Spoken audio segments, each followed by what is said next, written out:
Live from Texas Stadium in Irving, Texas, it's the Philadelphia Eagles against the Dallas Cowboys. The Eagles still in the hunt for a wild card playoff berth, and still, for that matter, hoping to cut down the division lead of the Cowboys.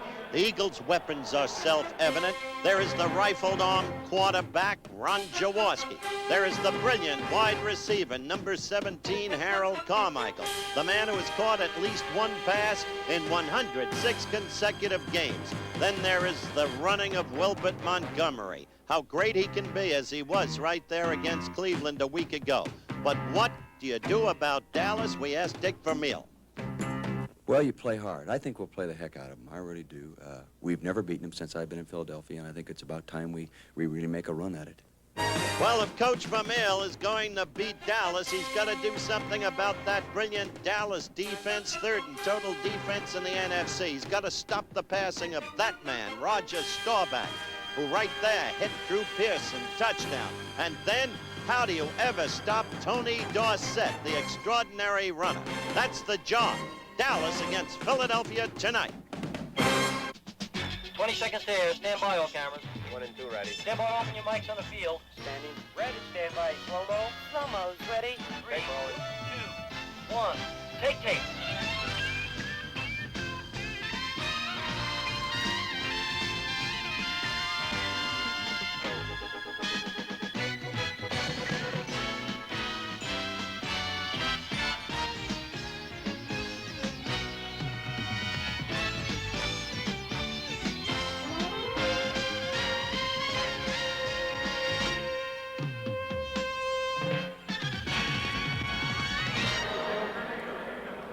Live from Texas Stadium in Irving, Texas, ABC's NFL Monday Night Football, the Philadelphia Eagles against the Dallas Cowboys.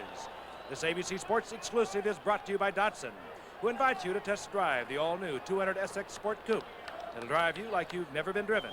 At your Datsun dealer now. And by Light Beer, everything you always wanted in a beer and less. The standings in the NFC East tell you the importance of tonight's contest. Dallas with a game-and-a-half lead over Washington, a nifty two-game edge over Philadelphia. But as we said, Philadelphia still very much in the hunt for a wild card berth, and even perhaps with dreams of winning it all in the NFC East. They get that kind of leadership and that kind of dream from a leader like Dick Vermeil. The Cowboys, in fact, despite their record, have been struggling some in recent games. So have the Eagles, too. And the Cowboys must look past this game, if they're human tonight, to the fact that they've got 3 games in 10 days. Next Sunday, it's Washington at Washington, and then Thanksgiving Day, the physically punishing Houston team. And while they have had their struggles of late, because they haven't put their offense together, Dan Deroux remains terribly close to his former teammates, and he's here to tell you some of the things they plan to do tonight. All right, let's see. Well, the first thing I want to tell you, it's Cliff Harris's birthday. And Cliff would like nothing better than to be out there playing. He's been hobbled for the last couple of weeks, and I think he probably will be. It's also Jim Meyer's birthday. Jim Myers, the offensive coach, doesn't want to play, but he sure does want his offensive line to do that. It seems that Dallas has a way of kind of going through a season. They've had good teams. They can win tonight and clinch another winning season, 14 in a row for them. They start looking for things that might be wrong. In the last couple of weeks, they haven't been running too well, and a lot of blame they've been throwing on that old Dallas Cowboy offensive line. It's actually a pretty good line. The fullbacks are not really picking up a great deal of that weight that Tony Dorsett has been trying to carry all by himself. But I think they're a good football team. I think they probably should beat Philadelphia tonight, but who knows, with a guy like Vermeil and these guys he's got, what could happen, Frank? Well, he's got a fine running back in Wilbert Montgomery. We'll look forward to looking at that. Montgomery, also Tony Dorsett. How do you beat the Cowboys? Well, it is a problem. Cowboys have beaten the Philadelphia Eagles 21 of the past 23 times. And with that in mind, we talked to Dick Vermeil about his approach to the Cowboys. Well, I've used different approaches attacking Dallas, and I've never been successful. Tonight we're going to be a little bit different. We're going to try the nickel and dime passing game like other people have tried. Change up the down and distance situations that we normally run. We'll pass. When we normally pass, we'll run and do these things, and then get them up playing the shorter pass game and then go after them deep. A little reminiscent of a conversation I had with Fran Tarkenton a year ago. We asked him, how do you beat the Cowboys? You throw on first, second, third, and if they let me, I throw on fourth. The Vikings did beat the Cowboys. Can the Eagles? We don't know. We'll be back with the kickoff in a moment. The Dallas Cowboys, the perennial leaders in the Eastern Division of the NFC, they're in that position once again. They have won the toss. You're looking at rookie Steve Wilson from Howard. He is back there along with Ron Springs, another rookie from Ohio State, number 20. Tony Franklin will kick off for the Philadelphia Eagles. He does it without shoe, without sock, and he boots it deep to Springs, who hopes that it will go out of bounds, and that would mean Philadelphia would have to kick it over once again, and that is not the case. Touchback, and Dallas will have the football at the 20-yard line.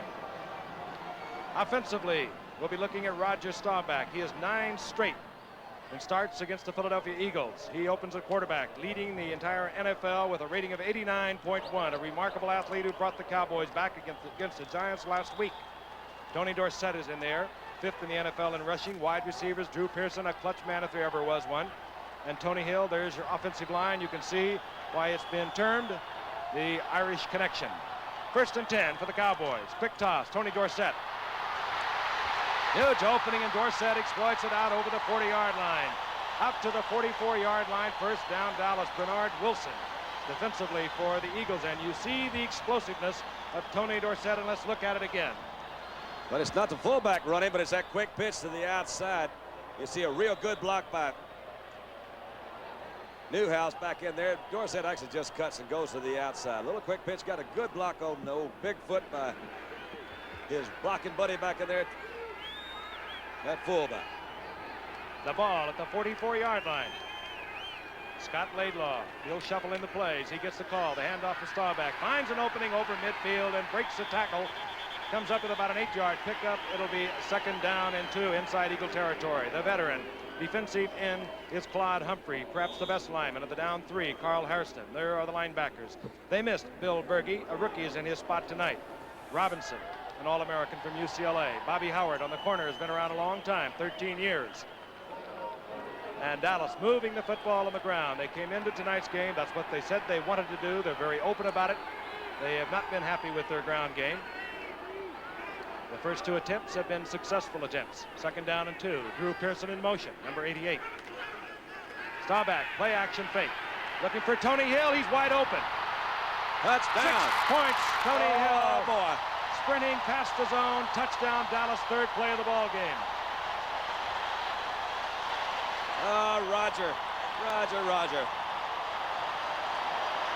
One of the things that can always make this go if you run 2 good runs right before them and set it up, had time to throw, had a little motion move by Pearson. You saw Hill come down and go straight to the middle. Nothing really fancy, but you see Pearson coming in behind him. If anything, he just blew right past number 22, Bernard Wilson, and he didn't get over there in time. Thrill Hill, he did it again. He was looking for help. The Eagle defender from his safety. Hill with that blazing speed was by him. Touchdown. Raphael Septien. The holder, Danny White. And Dallas out in front, 7-0. 3 plays. The Cowboys on the scoreboard. Tom Landry wondering what Billy Joe Dupree did wrong. We'll be back in a moment. That one's for you, Mom. That one's for you, Mom. You just heard the slender speedster scored the touchdown. A perfect throw from Roger Staubach. Hill speed, bursting him past the secondary. The quick explosiveness of the Dallas offensive line setting up the pass with 2 consecutive sizable gain runs. Here's Frank. Septien hits it deep. And taking the ball is number 33, Louis Jamona. And Jamona, who pressed into service tonight because of the injury to Wally Henry, an Achilles injury, the return man for the Eagles, gets the ball out to the 23-yard line. Offensively, we'll see Ron Jaworski at quarterback, a very disciplined quarterback. He'll tell you he likes to go long, but he has gained discipline under his coach Dick Vermeil. Wilbert Montgomery heading for another 1,000-yard season, over 1,200 last year. Great day last week, 197 yards. Offensive line, Woody Peoples playing a little hurt. The wide receiver, of course, the record-breaking Harold Carmichael, who broke Danny Abramowitz's record of a catch in at least 105 games a week ago. Carmichael now with 106. The ball goes to Wilbert Montgomery. Montgomery out over the 25. A gain of a couple. It'll be 2nd down and 8. Defensively for the Cowboys, who major in their flex 4. There they are. Larry Cole is in there. We hope to see more of John Dutton, who was acquired, the great All-Pro from Baltimore a few weeks ago. The linebackers, they're steady and they're strong. The cornerbacks, Benny Barnes, Aaron Kyle, they both play hurt, but they played that way before. 2nd down and 8. Carmichael split to Jaworski's right. Jaworski to the air. Throws out of the flat, and that could have been picked off. It was intended for Montgomery D.D. Lewis, who Tom Landry likes to tell you that he plays the best of all of his linebackers as far as doing what he should be doing at the right and proper time, was there. You can just almost see him saying, if I wish I'd have these hands taped up so much, that thing was right in there. Well, it was an ill-advised throw because Lewis was perfectly positioned. He was in good position, wasn't What Philadelphia has to do under that man, and they will, is hold together because they were struck down with startling quickness by that Dallas touchdown. They've got to stick to their game plan. Prevent defense, Dallas. 5 defensive backs. Dennis Thurman, number 32, setting up with the other 4 defensive backs. 3rd down and 8.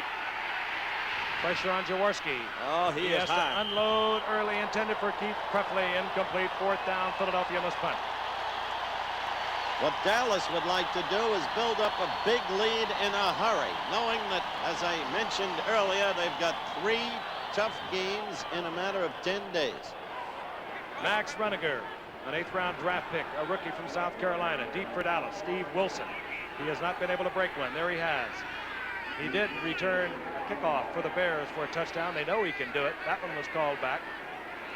He is standing at his 30-yard line. Runiger, a high kick, a beautiful punt that Wilson is forced to call for and make a fair catch at the 25-yard line. So Dallas is on top, 12:59 remaining in the first quarter. Dallas leading 7-0. We'll be back in Irving in just a moment. Those numbers are the mileage. What it doesn't tell you is that for the 20th time in his career last week, he brought the Cowboys back for a victory in the 4th quarter. And for the 12th time in that same game, he won a football game in the final 2 minutes. That against the Giants a week ago, 16-14. Cowboys 1st and 10. The ball at their 25-yard line. Motion man is Hill. Star back again. Play action. Fires out complete to Tony Hill.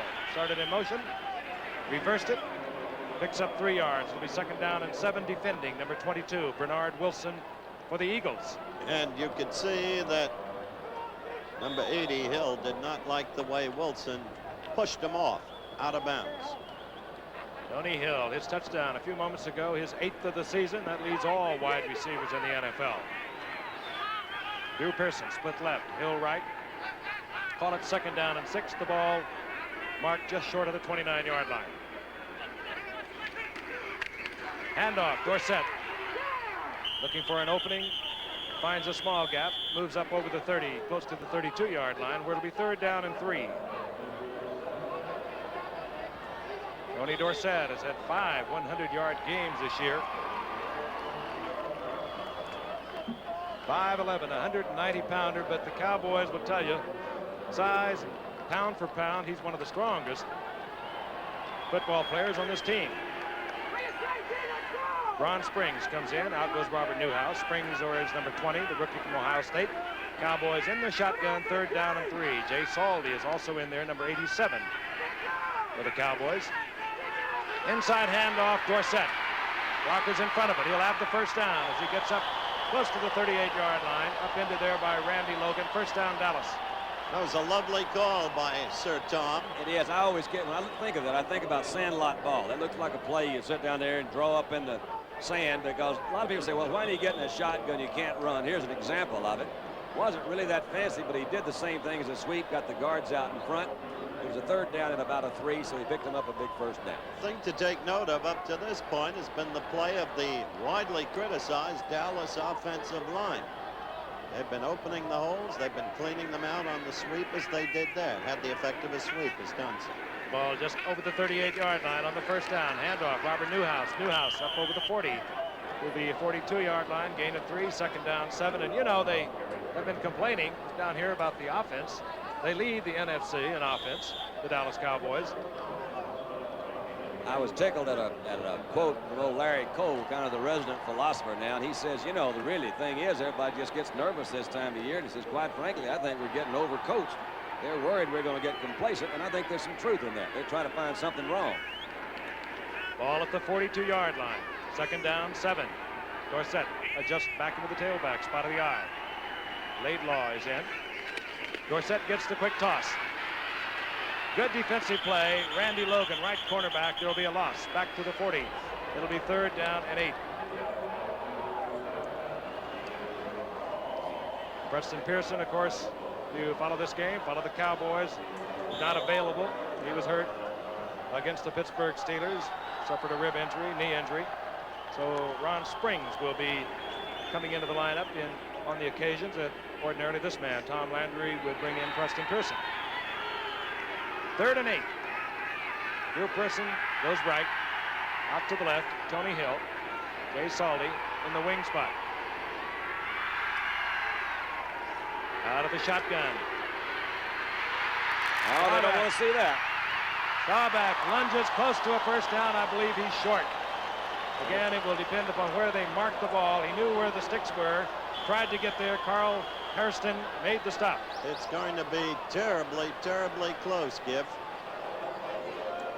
Frank was right. Depending on where they marked it, I think he may have it. I think they marked it fairly, so we'll see what happens. 37 years old and hurling that body around out there like a youngster. And the body is young. And look at that. Our referee tonight, Gene Barth. Hopefully we will not be hearing too much from him. He's a nice man. Part of their running game, Frank, they've been most concerned with is from the fullback position. Laidlaw and Newhouse have been shuttling plays in. You see that. I think it's one of the reasons why they have not been able to develop a consistency from that position. And of course, Newhouse having been hurt much of the season with a small fracture in the fibula.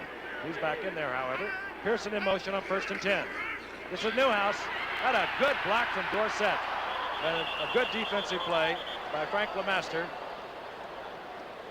Held Newhouse to about a 4-yard pickup. It'll be 2nd and 6. A good example of Dallas's influence blocking that time. You see Dick Vermeil on the sideline. They didn't block a lot of the guys on that side. They let Hairston go. They were trying to influence, get him to read and come down that line of scrimmage. So really the only lead blocker they had was Dorsett. Ball at the 47-yard line of the Eagles. 2nd and 6. Drew Pearson split right. Tony Hill goes left. Laidlaw 35. The setback of Dorsett. It's Dorsett. And Tony has a first down at the 40-yard line, outrunning Randy Logan for the sticks, getting the first down. Certainly this has been a fired-up team from the opening whistle. Their offense has moved relentlessly. Once quickly for the TD, and now mainly on the ground. Bob Uecker was last seen raising goats near London, Ontario. I believe it.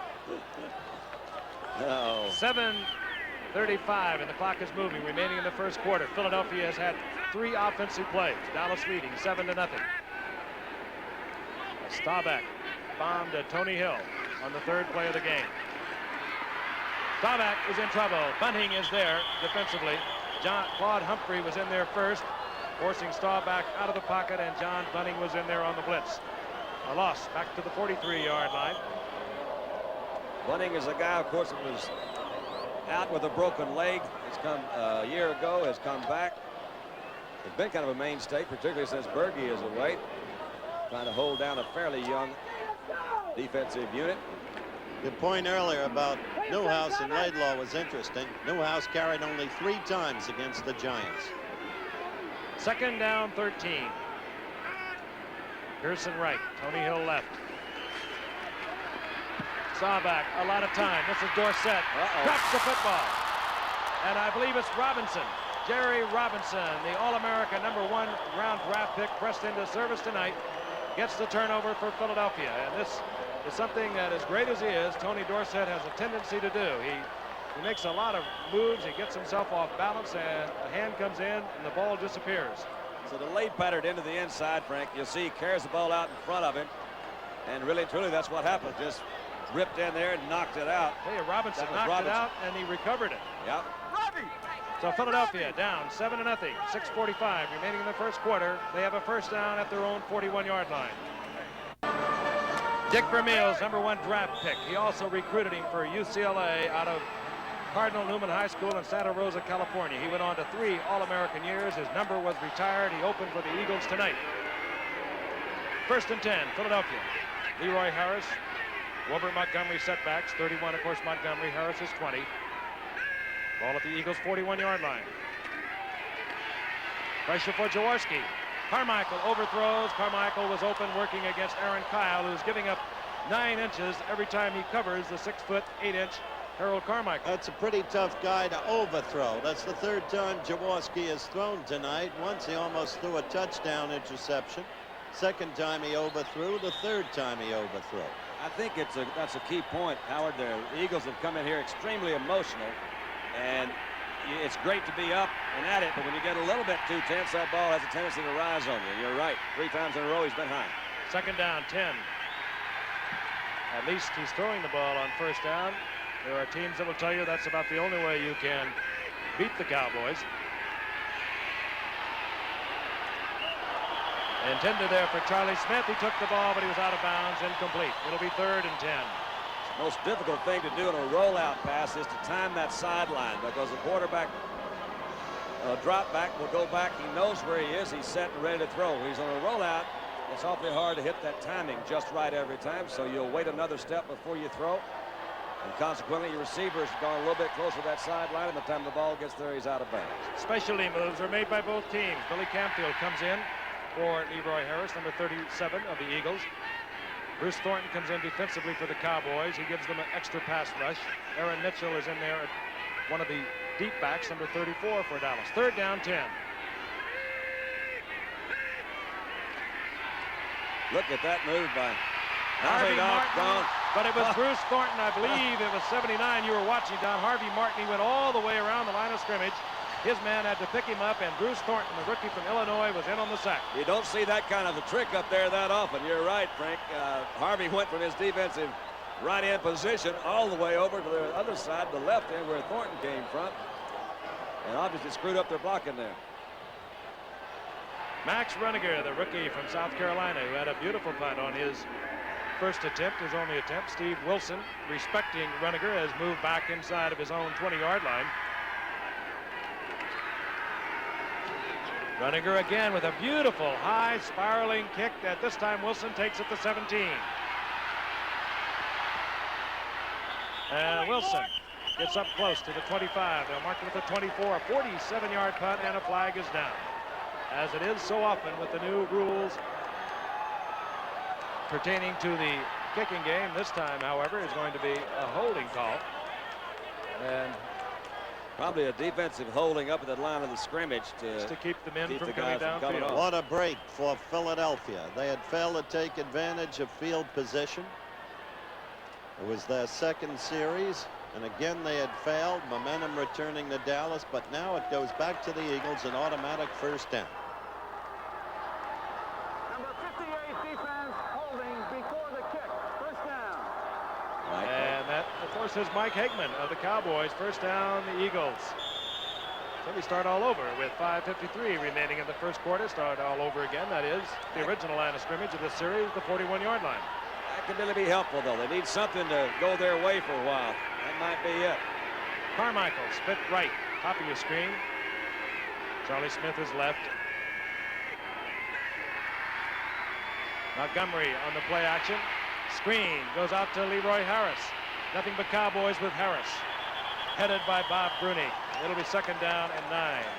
I'll remind you about college football coming your way this Saturday. At 12:30 Eastern, Ohio State goes against Michigan. What a rivalry that is. Could lead to a dramatic finish to the Big Ten Conference. A must-win game for Ohio State to gain an outright Rose Bowl berth. That's the first of a doubleheader. Ohio State at Michigan, followed by Miami versus Alabama at 4 o'clock Eastern time. Of course, Alabama coached by the legendary Bear Bryant. Miami, you might recall, an upset winner over Penn State a couple of weeks ago.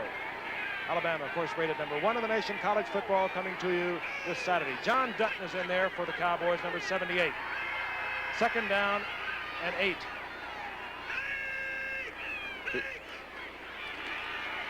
Jaworski with the time. Incomplete. Going to Keith Krefley. Good defensive play by Randy Hughes, who is having a great year, replacing another great safety man, Charlie Waters, who was lost at the beginning of the season. I think Randy Hughes is just a sensational athlete, Frank, and he really did. He's filled in. You see Crefley coming across. That's a good, really good tackle. Had his head In the pushed over to the meantime, he side. continues to overthrow. He has been high. Got to settle it down a little bit, Ron. Fourth time apart from the screen pass. Once he didn't overthrow and was almost intercepted for a touchdown. Carmichael goes right. The Dallas set in their pass prevent defense. That means Thornton is in there. Aaron Mitchell is in there. Third down, 8.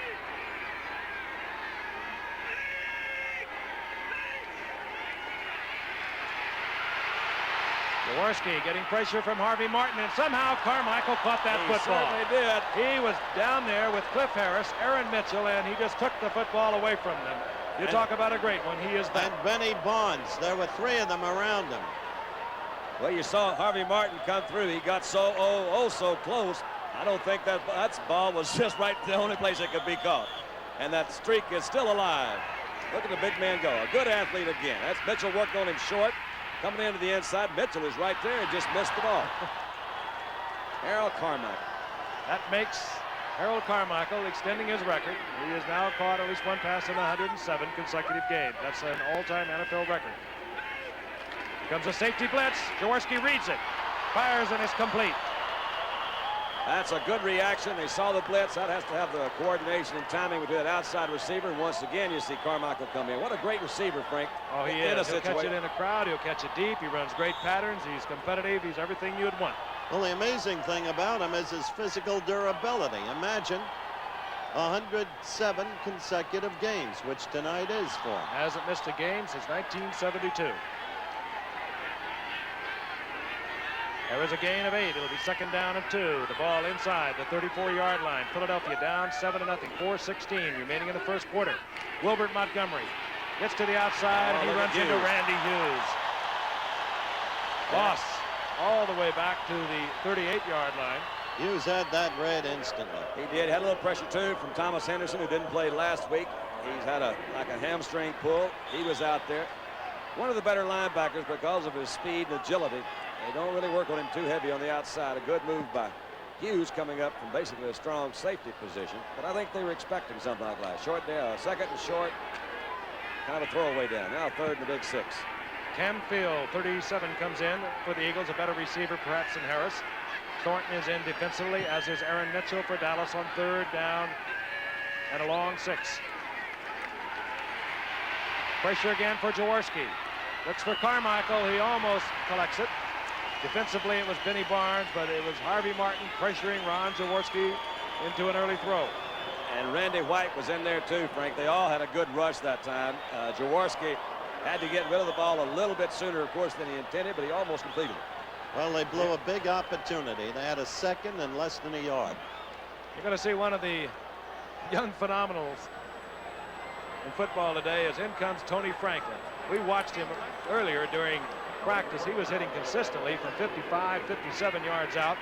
On fourth down, keep in mind, it's a quarterback, John Schwara, who is the holder, number 21. This is a 53-yard attempt. The flag's down. Ball a lot of distance. Hooked it. Hooked it to the left. Again, a flag is down. Tony Franklin with that barefoot style. Offside. And the offside's indicated against Dallas. It'll still mean that the Eagles will be short of a first down by about a yard and a half.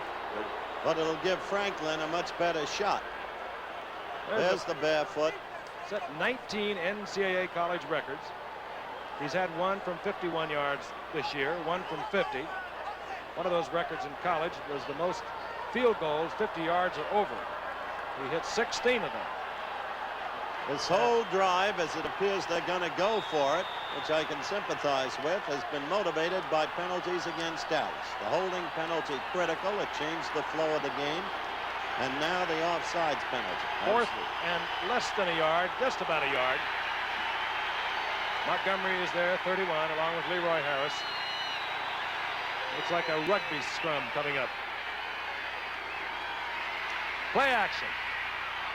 Carmichael. Now. Great call. How about that? If you're going to beat Dallas, that's how you do it. That's You what gotta do it. Camille said in the talk that he had with Frank when we opened the telecast. That's the way you've got to play it. That was a gutsy call by Dick Vermeil. Look at it again. Good play action. Jaworski puts a hand in there to Harris. Carmichael is deep. He turned old Cliff around out there. It's a good route. Cliff was the guy back to try to cover deep. Thought he was going out to the corner. Let's see what kind of move. Boy, he got off that line quick. Well, you knew Cliff read it immediately when Carmichael came off that line of scrimmage, but Cliff Harris had no help back there. And here's Tony Franklin for the conversion. We have a tie football game. 3:12 remaining in the first quarter. The Eagles with a little bit of help from the officials and the Cowboys, and a lot of help from Harold Carmichael are on the scoreboard. What a night that's going to be. Anna Fermo against Hagler, middleweight title at stake. Leonard against the brilliant and cunning Benitez, welterweight title at stake. And Galindez against Marvin Johnson, light heavyweight title at stake. That one from the Superdome in New Orleans. A quick look at Carmichael, who scored from 32 yards out. Franklin pops it. Ron Springs is at the 5-yard line for Dallas. Upended, and Philadelphia down with their special teams. Louis Jamona down there early and upending Ron Springs at about the 17-yard line. My, how things have changed. And that kind of a score will give a football team a lift. You saw it reflected just on their kickoff team a moment ago. I haven't seen throwing deep on 4th and short much since Bart Stark with the pack and the glory days of your Giants with Tittle. This is not in the percentage, and more coaches go with the percentages. 1st and 10, Dallas. They're 17. They get the ball to Robert Newhouse, and the little one, the rotund one, moves out to the 25-yard line. Nifty gain of 7. It'll be 2nd down and 3. Certainly has been an active first quarter. Yeah, it really has. Old Newhouse, as you see, walking across there, needed 15 yards coming into tonight's game to be the 3rd Cowboy runner to go over 4,000 yards. And Calvin Hill and Don Perkins, so he's going to get very close to that. He needs one more. All right. 2nd down and 3. Ball at the 25-yard line. Handoff goes to Scott Laidlaw. He's close to the 1st down. Again, it'll be dependent upon where it's marked. I think there are probably more than one reason why you see the fullbacks shuttling in and out, but I know that one of them is an attempt to solidify that offensive line that we commented on earlier. When they were shuttling the guards in and out, they used a couple of different guards, but they had Scott and Lawless, but Tom Rafferty is the guy that just kind of, he was one of the shuttling guards beginning. They found a spot for him, the right guard. So they moved Burton Lawless and Herbert Scott. They said, wait a minute, we got to build us a good line, and they're now going to the fullbacks. 1st and 10. Laidlaw getting the 1st down. Hand off to Dorsett, reverse to Drew Pearson. Out in front is Herbert Scott with a good block. But good defensive reaction by the Eagles. They really did have it. They had that read. You could see them lying in wait for it. The key man is Jerry Robinson, but I believe the man shaken up is Bernard Wilson. No.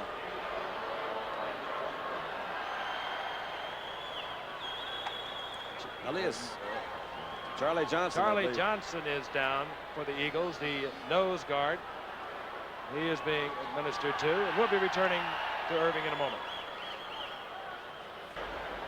The preceding announcement was brought to you as a public service by Billy Joe Dupree and the National Football League. Charlie Johnson is down. Let's take a look at what happened. Charlie Johnson wears number 65, banging into Drew Pearson. And I think he just was under the pile when it came down. Could have been his neck. I don't know. I didn't see anything like that. Yeah, it could have been almost anything. I didn't see anything that particularly sticks out there. You saw Vermeil to go out. I think it's his right shoulder, Dick Vermeil, indicating to one of his defensive coaches. He does get it in a rather awkward position. Number 65, you'll see him come in. There he is. And now comes Jerry Robinson, number 56. And twisting back against Charlie Johnson's shoulder. He's still being taken care of out on the field. Well, let's see what happened. You know, these guys started off in 3 plays. They scored. They zipped right along in there and did that and go back in there. It looked like it was going to be kind of a runaway. They came back, stopped them 2 times in a row. And But like the 2 penalties were the keys. They kept Philadelphia alive. And sometimes when you strike as quickly as they did, you've seen it happen so often, suddenly the other team will begin to come back, and they don't have the ability to strike with that same quickness again. It sounds kind of silly, but I do think that from experience, it's amazing what does kind of change the pace, change the rhythm out there. Because when you shoot off the line in a hurry, you get it going, everything seems like it's going to go right. And sometimes a penalty can be it, and unfortunately, sometimes an injury like this, it slows down the pace, and then everything has to regroup, and they go back again. It's like starting a game all over again. Wow. Evidently, Charlie is pretty well shaken up on that sideline over there. Yes, but he's apparently going to get up now, and hopefully, because there have been too many injuries in this game this year. Really has. You know, we were talking about Dorsett fumbling a while ago, and I've got some statistics. You know me and my numbers, right? I've been working on these. All right, let me listen. Dorsett fumbles an average of 1 time every 28 times he touches the football, whether it's by run or reception. Now, do you think that's high or low? I think it's lower than most people would think, though it sounds high, because there are some people who don't. Look at Robert Newhouse. What is it, 1 every 65 times he touches the ball? You've been reading my notes, you devil. I was cribbing. I'm going to put them on the other side over here. You're right. It depends on when you fumble. That's right. And that's what the numbers don't take account of as we look at Charlie Johnson walking off, apparently and hopefully not seriously injured. You're really happy to see a player down that long come off under his own power. He's replaced by Ken Clark, second-year man out of Syracuse, a free agent last year. On that reverse a while ago, Drew Pearson picked up 4 yards. 2nd down and 6 for the Cowboys. The ball inside the 33-yard line. Staubach to the air. Pressure from Humphrey, but he finds Laidlaw. 1st down. And Laidlaw struggles to the 45-yard line as Staubach was popped by Claude Humphrey. Staubach is so beautiful. You remember a couple of weeks ago, L.C. Greenwood really racked him up. And so Frank asked him before the game how he feels. I am fine. I've responded from that without any problems. Kept answering the phone for about 3 or 4 days, and there was nobody on the phone. But other than that, I felt good. After 4 or 5 days, I was ready to play again. I haven't had any after effects from it. What a competitor. I tell you, he's got a great sense of humor. He really does. He's fun. Anyone who's ever played this game has heard those strange telephones many times. 4 for 4. That's not bad. The 1st down for Dallas at the 45-yard line. Butch Johnson's in there, number 86, and Dorsett runs by one Eagle, but taken out of bounds. That was Reggie Wilkes that came up there, and actually, I'll tell you, official is down. Wait a minute, really an official hit was hit. That's right. Oh. You saw Dupree come in from a split position to block that time, and Wilkes just went right by him, and Dupree made a good choice in not trying to block at all. And we do have an official that was hurt again. Was he hit by Dorsett or one of the blockers over there? The tacklers, I couldn't see. I don't know. I couldn't see either, but I'll tell you this. This is at least the 3rd time we've seen an official go down this year, and we're seeing it more and more, and that's a very disturbing element. All right, back to my fumbles. Okay. Well, what's interesting?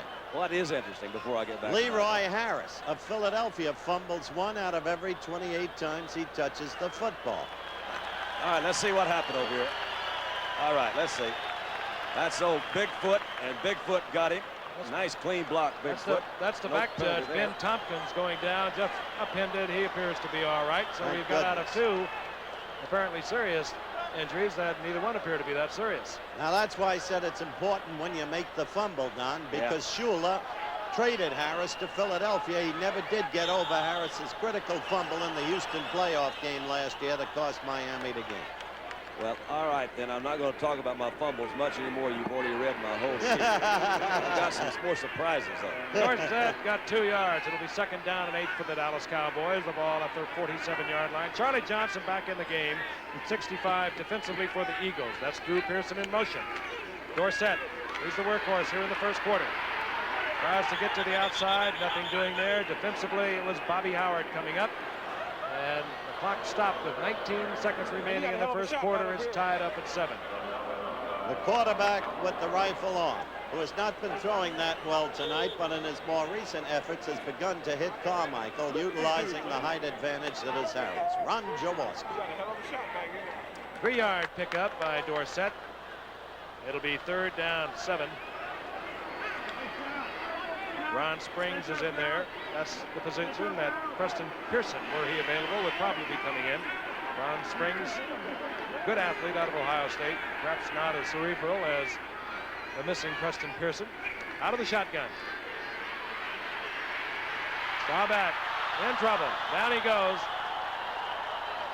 Not so much, I don't think, the breakdown of protection that time is maybe good defensive coverage down deep, because that was, you don't ask him to hold him out forever back there. That was Lim Burnham in there for the Eagles.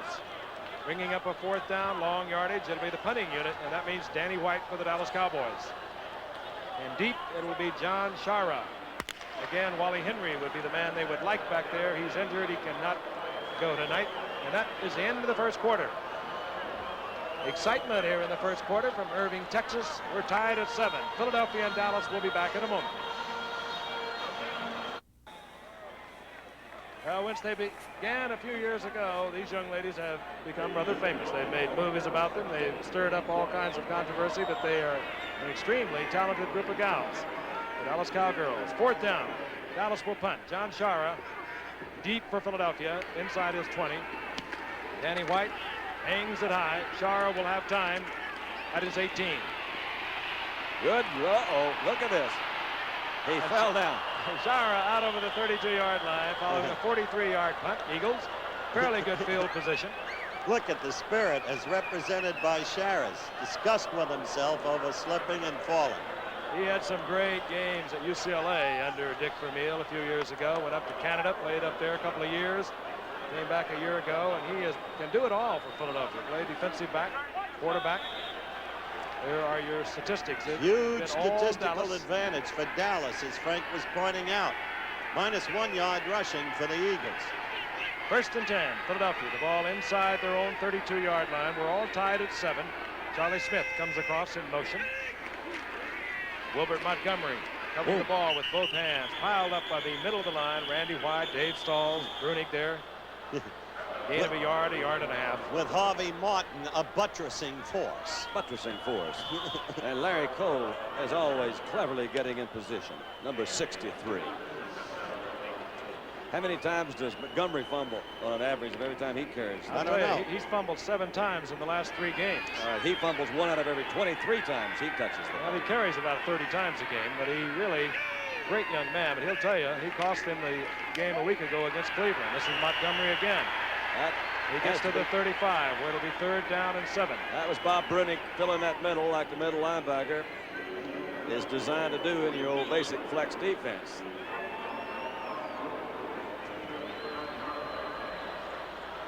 Third down, 7. Is Bum here? No, they're looking forward to him Thanksgiving Day. Harold Carmichael split to the right by the Eagles. Out to the left is Charlie Smith. Dallas threatening the blitz. They move off it. Jaworski reads the blitz. Dallas got out of it, and Carmichael was double covered. Aaron Mitchell was there, along with Cliff Harris. Fourth down. He read it a little prematurely, I think, that time, Frank. He saw a blitz coming, but they really had him picked up pretty well. Maybe if he had given him a little bit more time. Harold, I don't think, was looking for a ball quite that quickly. Maybe he didn't read the same blitz that Jaworski did. You saw Jaworski. He was angry with himself. Max Bruniger set to punt for Philadelphia. Steve Wilson is deep for Dallas at his 22-yard line.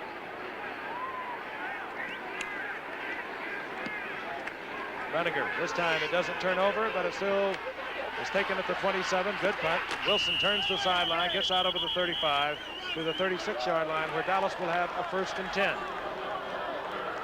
We're in the second quarter. It's tied at 7, and we'll be back in a moment. Great day of college football coming your way on Saturday. 13-19 remaining in the second quarter. Frank Gifford along with Howard Cosell, Don Meredith. The Cowboys have the football at their 37-yard line. Rayfield Wright, the 13-year veteran, is in there at right tackle for the Cowboys. He wears number 70. Motion man is Jay Saldy. Quick toss. It goes to Laidlaw. Cuts back behind the block. Runs into the rookie Jerry Robinson. Gain of a yard and a half. It'll be 2nd and 8. He is going to be an exceptional player. As you detailed earlier, Vermeil has had him all throughout his career and very much wanted him, and was most pleased when L.A. in the draft took Andrews of Nebraska, leaving Robinson available for the Eagles. Is this his first start this year? Second start, but he hasn't played that much. He was hurt a lot during training camp, Don, and muscle pulls. He's just about healthy now. Tony Hill split left. Drew Pearson out to the right for Dallas. Pearson in motion. Staubach looking for Hill. He's there. Incomplete. Oh, they mark it. I'll tell you, that was a ball was well thrown. He threw it right over Reggie Wilkes and right in front of Herman Edwards.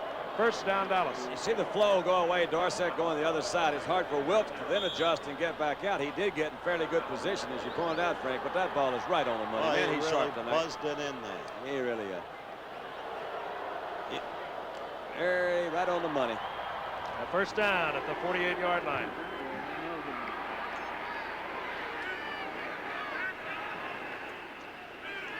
Dorset 33. Laidlaw shuffling in with Robert Newhouse. The plays. Tony Hill in motion. Staubach looking for Pearson. He was covered. Now Staubach finds an opening and gets into Eagle territory. A gain of 4 to the 48. It'll be 2nd and 6. He took a loss and made it a 4-yard gain with a wiggle. With a little wiggle here and a little wiggle there, but he really doesn't like to do it, as we've said many times. Nobody likes to see their quarterback have to run, but that was a play that, again, the timing was not real good. It looked like to me he was trying to hit Drew to the outside. He was ready to throw before Drew made his break. Pulled the ball down, got a little pressure, then tried to dump it off to the back. That didn't work either, so he got did the best he could. There's the man. You saw Charlie Johnson make that tackle a moment ago on Staubach. He had to leave the game. We were told he has a slightly pinched nerve, if there is such a thing as a slightly pinched nerve. He's back in the game, however. 2nd down, 6. Robert Newhouse powers to the 45-yard line. Gain of a couple. It'll be 3rd down and 3. Frank Lemester at the bottom of that pile, along with Reggie Wilkes. Well, this is critical down for Dallas to keep its movement going. They're going to mark it at the 46, so let's call it 3rd down 4. Newhouse has gone over 4,000 yards, the 3rd Cowboy to do so. Perkins went over 6,000 in his great career. Calvin Hill over 5,000. Newhouse with 16 yards thus far tonight has become the 3rd Cowboy to have gained 4,000 yards. Staubach again. This time he's short of the first down. Get it. It was Lim Burnham who made the stop. It'll be 4th down. There he is. They're doing a good job of closing out the 2 outside receivers with a double zone sort of technique, getting on the outside. With that kind of a defense, when they only have the 3 guys up front, they can also double the middle guys, so it's not as open to those backs coming out. They're doing a really good job of playing that prevent defense. Well, it's 4th down, short yardage. This man has been known to run the ball. He's tried to run one earlier in the year. That was successful. He missed on a pass. Shara is deep for Philadelphia. You can be sure of one thing, it'll be a long count, hoping the Eagles will come off sides. Well, they go on a short count. Why did they do that? Could have been a long count. White angling, looking for the sidelines. Flag is down at the line of scrimmage. So, someone committed a no-no. Illegal man downfield. That would be against Dallas. Preliminary indication by referee Gene Barth. As you look at Tom Landry there, we've talked about him through all of the years of Monday Night Football. Certainly one of the exceptional coaches, not just of his time, but of any time. And his story and his character and personality beautifully chronicled in a new book entitled Landry, The Man Inside, by Bob St. John of the Dallas Morning News and published by Word. It is a good book. Number 34 refused. First down.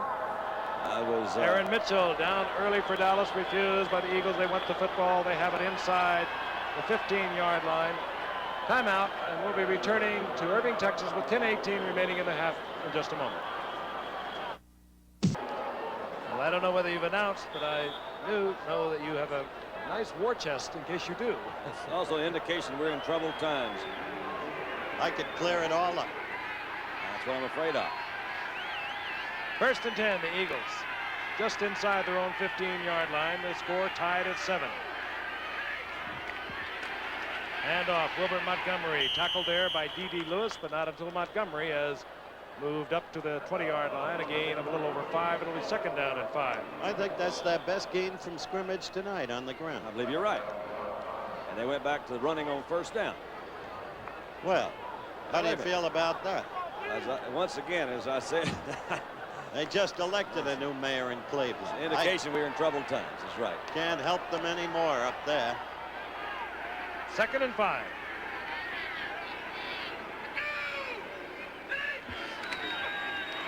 Jaworski puts both backs out in the pattern. Could not find an open receiver. And he's tripped up by Harvey Martin, short of the 1st down. It'll be 3rd and about 1.5 yards. I'm trying to watch Dutton, Frank Howard, just to see what kind of moves that he's in there playing the defensive left end position. Of course, Harvey came over from his right. It's hard to tell where these guys are really playing, but they ran a couple of plays a while ago. Dutton is a little bit slow. He's not moving off there yet, but Tom Landry has said that this is really kind of expected. What they're really trying to do is get him in there so they can see him in game conditions, try to evaluate not only him, but how he fits into the system and give him a better chance to see himself work. Playing on the left side for Dallas. He played on the right side for Baltimore. Should not matter because Dutton played with the left hand down. Jerry Sizemore, I believe, was offside for the Eagles. 3rd and about 1 yard, maybe a little less. Procedure call against Philadelphia. That'll back it up. Those are the kind of silly mistakes. That's right, and really that's exactly what blunts at least the beginning of a drive, and again changes the flow of a game. Start, number 69, offense, 3rd down. Correction, Woody Peoples on the right side, number 69. 3rd down, call it 6. Ball back at the 19-yard line. That, of course, changes the strategy for Dick Vermeil and his assistants who have sent the play in to Ron Jaworski.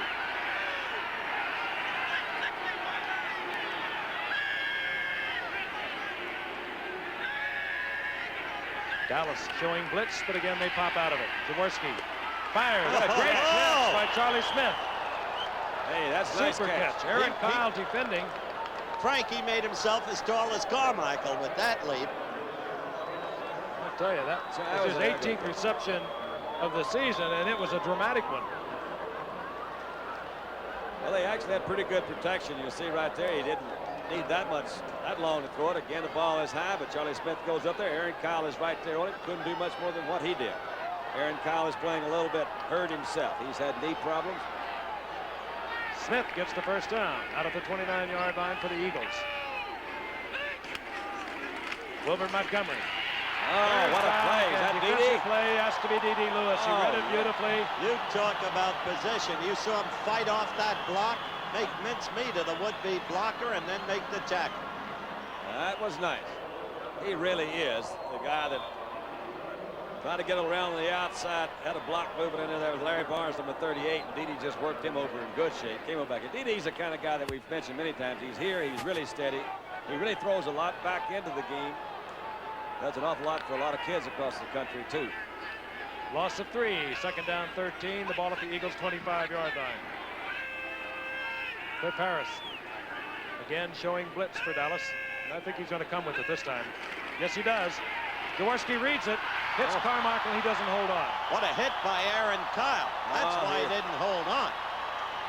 If Kyle has one great capacity, it's his ability to hit. He's also, he really is just a good all-around athlete. Being able to make good tackles, of course, is one of them, but he has good speed. You saw there, that really did cost him. He had his shoulder in good position, hit Carmichael right there, and knocked that ball, knocked it away. David and Goliath out there. Kyle giving up 9 inches against Harold Carmichael. 3rd and 13. Charlie Smith split to the right by Jaworski.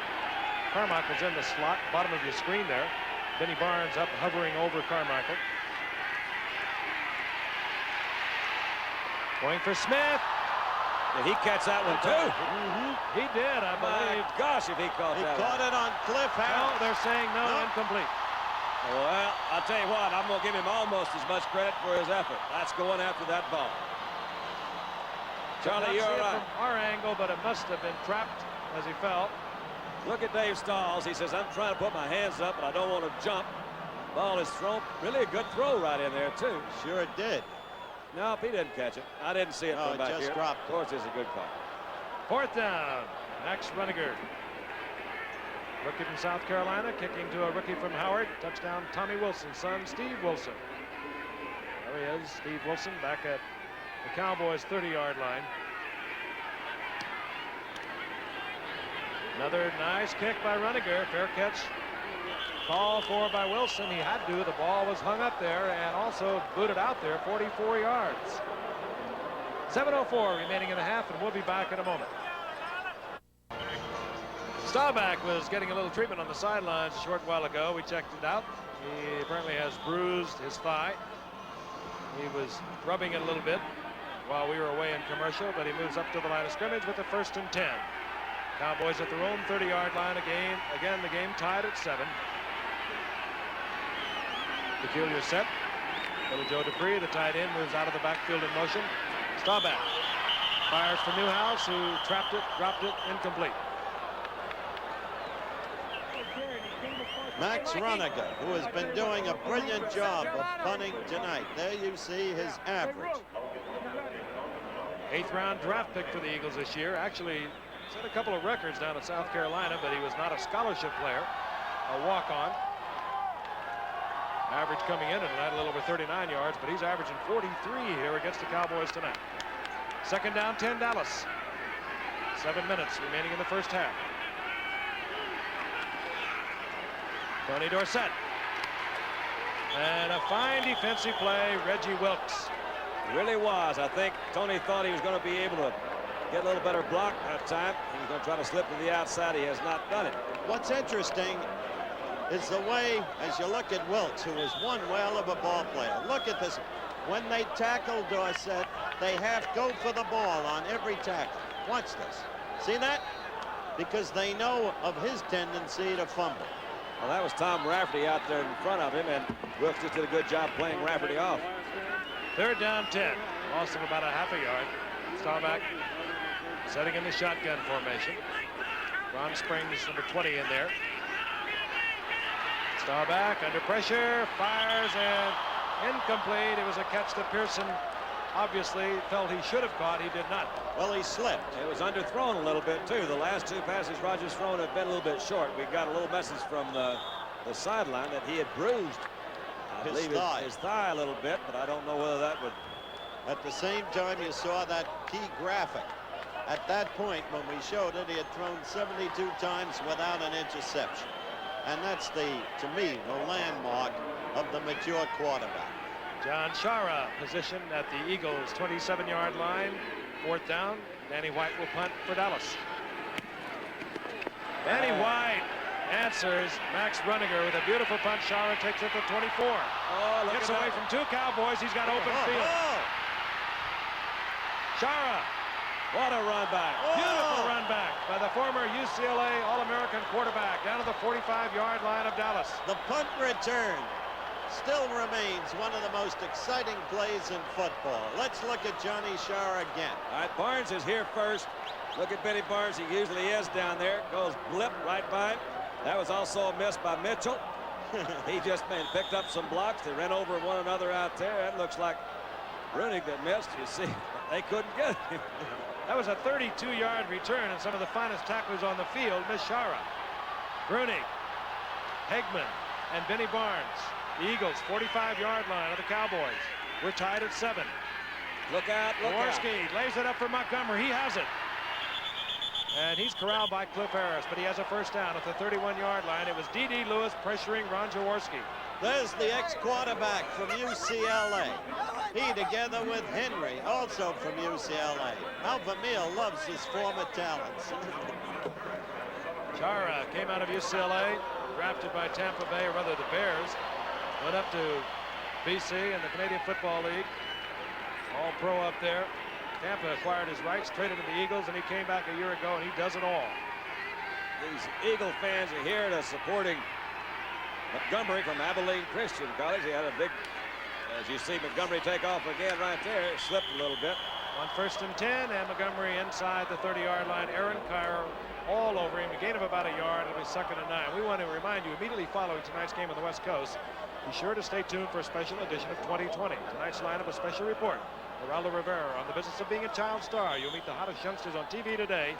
That includes Scott Baio of Happy Days, Adam Rich of 8 is Enough, Melissa Gilbert of Little House on the Prairie, Todd Bridges, Different Strokes, and also a report on teenage pregnancy. That's ABC's 2020, immediately following tonight's game for those of you on the West Coast. Call it 2nd down and 8. Ball inside the 29-yard line. 5:06 remaining in the half. We're tied at 7. Draw play, Wilbert Montgomery. And Montgomery written down by Randy Hughes. No soap. Hughes had him pegged from the beginning. Knew exactly what was coming. You would have to assume that they're in field goal range, as we see right there. Tony Franklin doing a little warming up on the outside. I wonder why he would warm up with his shoe on and then pull it off. Well, he doesn't want to get stepped on down there. Oh. I asked him yesterday, I said, anyone ever tried to step on you out there? He said, no, they haven't. I said, well, you've only been around a little bit.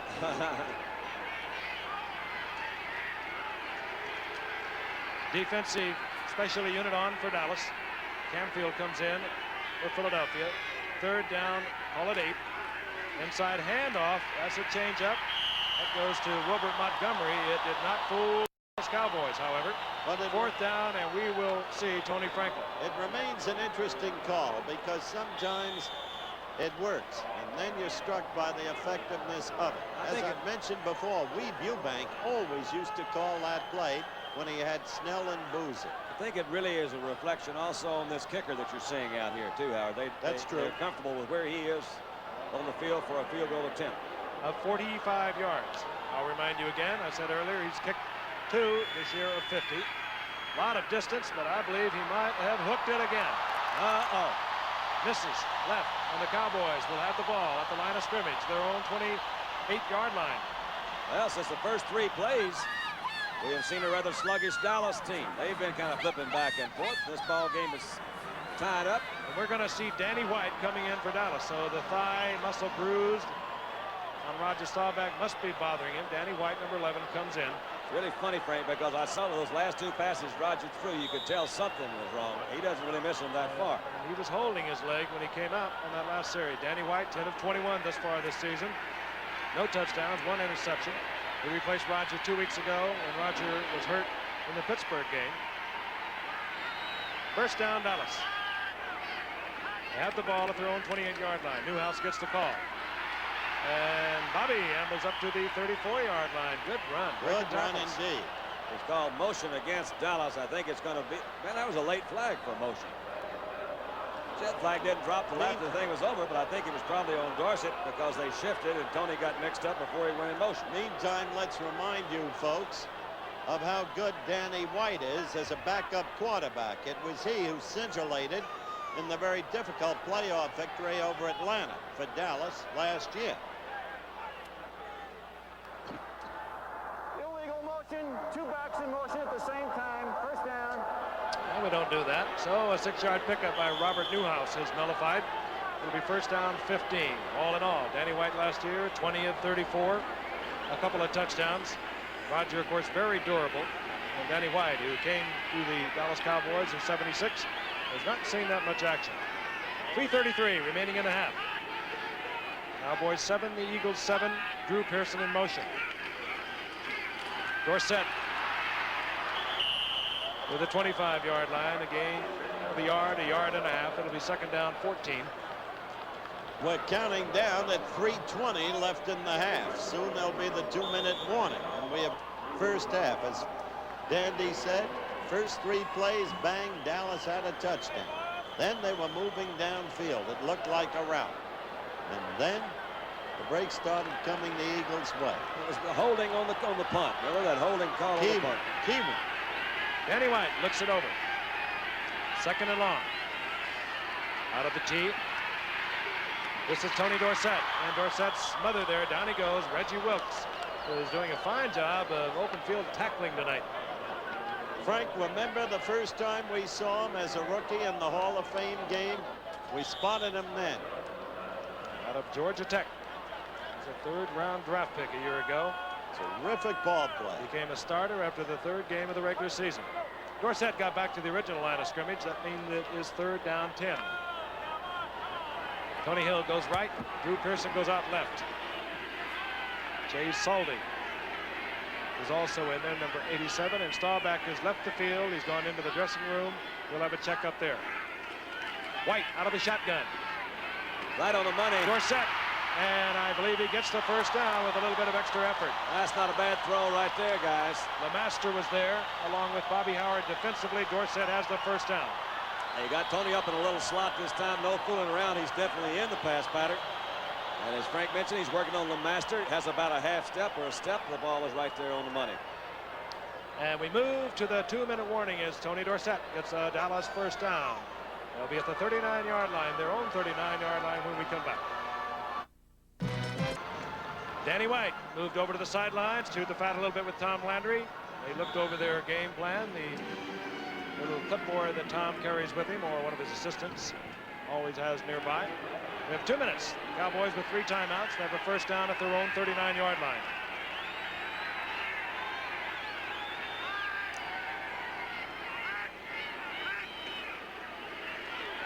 Danny White fires, and he intends the ball for Tony Hill into the ground. Pretty good coverage on Tony, and Danny just pulled the string on it. You know, I don't know. Of course, you don't ever know. But he turned immediately and talked to the referee back there. And it looked like one of those balls you throw that has a lot of stickum on it. You know, where we keep talking about they change balls every now and then. But it's that sticky, gooey kind of stuff. And quarterbacks just don't like to have it when they throw because they get used to releasing the ball a certain way. He missed him so far, I'd have to say something went wrong. Danny White, who was drafted by the Cowboys in '74 in the 3rd round, played 2 years in the WFL at Memphis, is the quarterback with Roger Staubach on the sideline. Deep thigh bruise. Look out. Fired into Tony Hill. A lot of Eagles were in the area. Number 1 was number 55, Frank LeMaster. Incomplete. Boy, has he developed as a linebacker through the years. Let's see, because I think there were 4 Eagles back there. It looks to me Danny's kind of following Tony all the way in there. He didn't really look it over too much. Drilled it into a hole. The master made a move to come back. Oh, he knows he should have had it. Yep. I think you could say that Hill had an opening in there. But you see a great move by the master going one direction, coming back, and he knows he should have had it his right. 3rd and 10. Out of the shotgun. White has all the time he can want. The ball is batted away. Ball batted away. I think it was Dennis Harrison, who goes about 6'8". Well, I think it's clear at this point that Vermeil has his Eagles prepared. As the sign said earlier, they are flying high. They're playing hanging tough. I would think that after this first half, they can go in and they can certainly be proud of themselves and be very pleased with the position they're in. You can see him right there on the sideline still doing some work. I don't think anybody can accuse him of not working. His reputation precedes him. But I think they'd be comfortable right here at 7-all going into halftime. Better believe the Cowboys specialty team coach has discussed the return potential of Shara after that 32-yard return a while ago. This is John Shara again from his 18. There he goes. And he gets around the corner once again and goes out of bounds up at the 34-yard line. 42-yard punt by Danny White. Another nice return by Shara. 1:35 remaining in the half. Do you know who that man is? I know the ears anywhere. He was one of the greatest players ever. That's Chuck Bednarik. Yes, he's the man who hospitalized Frank Gifford. Yes, hi, Chuck. Back those many years ago. You know what he does now? He's a special assistant to Dick Vermeil. He logs every play, turns it over to Vermeil, who then studies his own tendencies to determine what they are. That's how thorough Vermeil is. Jaworski changing it up on a 1st and 10. Down he goes, Harvey Martin. Martin's 5th sack of the year. No, Jaworski's hurt. Oh, no. No. And that's a shoulder, I'm afraid, because Harvey came right around and pushed him awfully hard. Man, he had good pressure that time. It's Stan Walters, I believe, that was trying to block Harvey, let's take a look. He's up at the top of your screen here, and that is Stan Walters. Right around Walters. Good pressure on him. Walters can't have it. Let's see. Watch this. Just really popped him. With shoulders. Oh, Yep. no, the right one, too. Harvey Martin goes 250.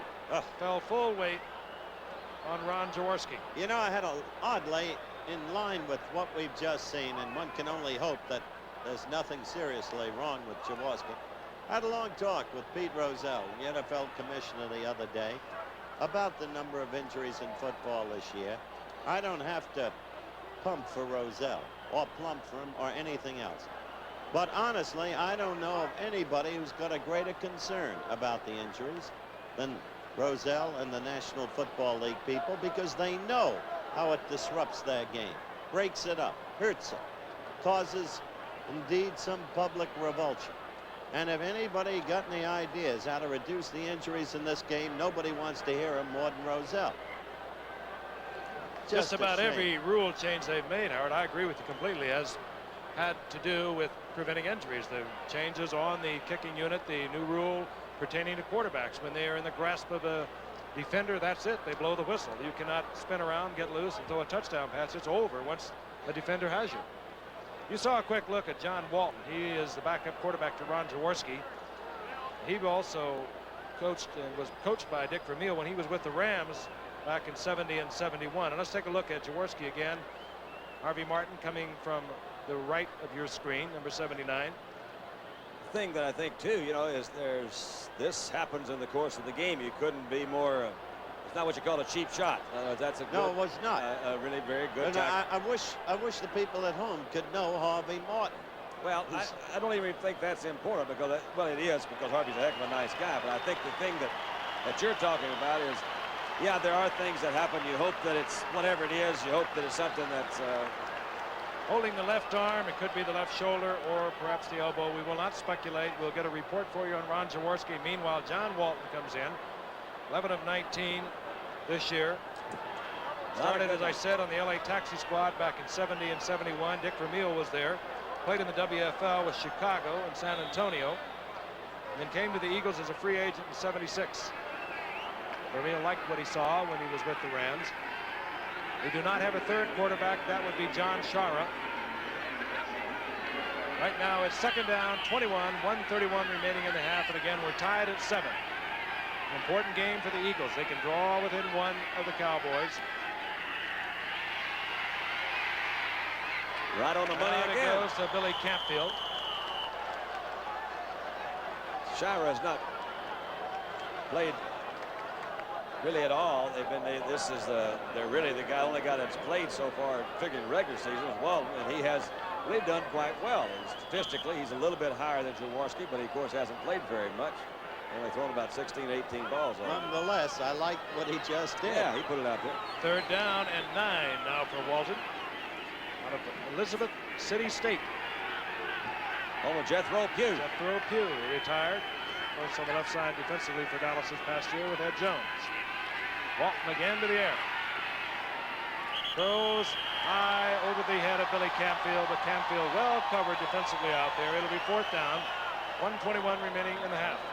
That was Brunig working on his defensive recognition over there. He intercepted down on the sideline. Max Redinger, who's been averaging about 42 yards a pop thus far tonight. Deep goes Steve Wilson.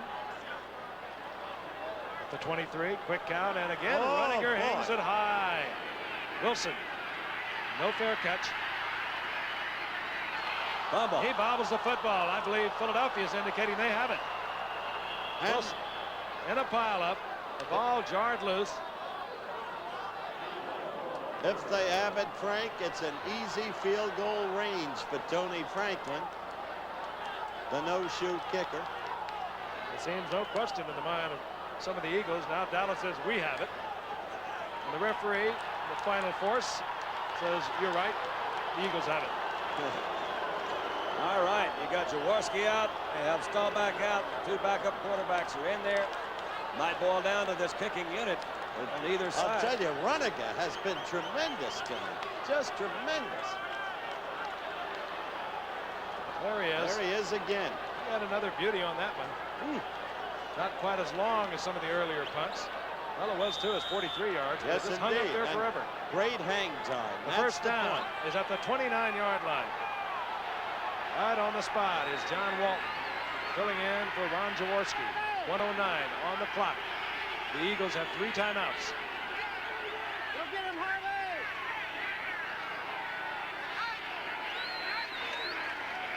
Long count. Walton. Looking He's in the got it. corner is Charlie Smith. Touchdown. How do you like John that? Walton to Charlie Smith. Touchdown. 29 yards. All right. Oh, and he drilled it. How did he get that wide open? Man, he did drill it too. He had a good spot over that corner. That Smith he's had some good moves. Good protection by the offensive line. Smith takes it down and in and then breaks it off. Splitting the zone. Aaron Kyle too late. Touchdown Philadelphia.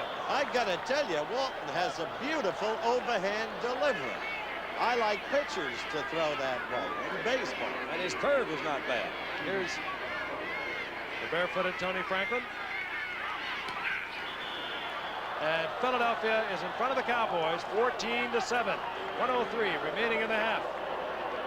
And I'm sure it was not planned this way by the Cowboy fans. A fighting, scrapping Eagles football team under Dick Vermeil with taking the chance. They scored on a 4th down earlier in the game. 32-yard touchdown from Jaworski to Carmichael. This one is 29 yards. It is Walton to Charlie Smith. Just danced right in there. We've got a football game. There he is. There's nothing to it but to do it. That's it. So he's got a lot of new pals coming over to say, hey, you can do it, guy. He could do it, and we have been told that Jaworski has gone in for x-rays of his left wrist. Boy, it sure looked like he fell on his shoulder. You know, neither one It of them really did. Neither one of them are good, but But at least it's his left wrist. That's right. So he'll be back. Maybe not tonight, but he'll be back before the season's over. Franklin pounds it. This is Wilson. Kick was high. Wilson trying to get around the corner. And defensively, Billy Campfield was there for Philadelphia. There's Charlie Smith. That was his 19th catch of the season. He wants to know how Mom is doing. We know Charlie's doing well. There's There is Johnny Walton. Walton. I like the way you throw, young man. Wilson gets it out to the 39-yard line for Dallas. Nice 56 seconds. nice looking young man there. He was, wasn't he? Yeah. Or is, I should say. He's present tense. Says the family, I love you. Jay Saldy is in along with Tony Hill and Drew Pearson. Setback, Springs 20, Dorsett 33. The quarterback, of course, Danny White, with Roger having retired earlier to the dressing room. Picked off. Randy Logan. Oh, we've got things turned around. They still have 48 seconds on the clock, and they have a strong kicker, and they also have a very confident quarterback in John Walton. Well, he had plenty of time to throw. They were dropping back. They only had the 3 guys rushing. So they got 8 guys back there. You got to double on everybody. You'll see the man behind him, the man in front of him. He's trying to go to Drew Pearson. Well covered. Good play by Logan to get over there and make the interception. And Walton brings it back to the 42-yard line of Dallas. Off his record, one can't say that they're out of Tony Franklin's range even now. But if they can pick up 10 yards or so, oh. I think these guys want touchdowns. Walton looking over the Cowboys defense, right immediately to the air. He's going for Charlie Smith again. He's got him. He got it. And he took it out of bounds, incomplete. Hey, I'll tell you what, that was another good catch by Charlie Smith, and not a bad throw by that fellow right there. It was a remarkable throw by that fellow right there, and Charlie Smith is emerging tonight as a super receiver. Well, I think he's probably been Look one. at that overhand throw, Don. That is really, I tell you, it's pretty spiral, but had he led him upfield with a little more on it, it would have been 6 points because Smith was behind the defender. Smith, I think, was bumped out of bounds a little bit over there on the side. That's Randy Logan, the guy that picked that last one off. Saw a live shot a minute ago of Walton, who apparently was having some sort of problem getting the signals from the bench. Here it is on 2nd down 10. Montgomery in and out of the hands, incomplete. Tom Henderson defensively for Dallas. It'll be 3rd and 10. Be careful with those yardsticks and the chains. Can get in a lawsuit. 37 seconds remaining in the half. Bubba Smith can tell you about that. They actually had good protection again that last time. You would wonder in a situation, you know they're going to throw. I've always felt that one of the Cowboy philosophies is the young quarterbacks, particularly, they like to see them work under pressure. Although they don't really like to send those linebackers, but I wouldn't be surprised if they wouldn't do it some, particularly Thomas Henderson. And perhaps a safety blitz on 3rd down and 10. Cliff Harris, always threatening. There now is Dennis Thurman jumping into the line. Flag is down. And alley-oop pass to Harold Carmichael, incomplete. In that situation, again, the ball was well thrown. And now he looks like Walt may be limping a little bit. Well, I'm not sure I would have gone to 3 pass plays, not with a kicker like Franklin. Well, if they'd have hit a couple of them, of course, as I said, I think they're trying to get as many points as they can right now. They're out in front by 7. This penalty, ordinarily, I think, without Franklin, might be declined. We'll see what they do. Here's a call. Number 69 offense refused. 4th down. Well, now, that might have been a mistake. Tony Franklin immediately rushes onto the field. Dallas could have moved them back 5 yards. I agree with The down would have remained the same, but it would have made a much more difficult kick if they had moved to 4th down 5 yards further back. Couldn't agree with you more, because this kid's got the foot. All right, 59 yards. He's done it. And again, Chara is the holder. He is a quarterback. This will be a 59-yard field goal. A lot of distance. Look at that. Look out. It's good. See? He did it in college. He can do it here. What a kick. Oh, boy. Is that exciting. We're going to have a special look at Tony Franklin at halftime. Because right now we'll take another look at the kick. Don? I'll tell you, that could have gone a lot further. I think it could too, Frank. It cleared that up right through the middle. Not a lot further, but it could have gone a couple of yards further. It was over there.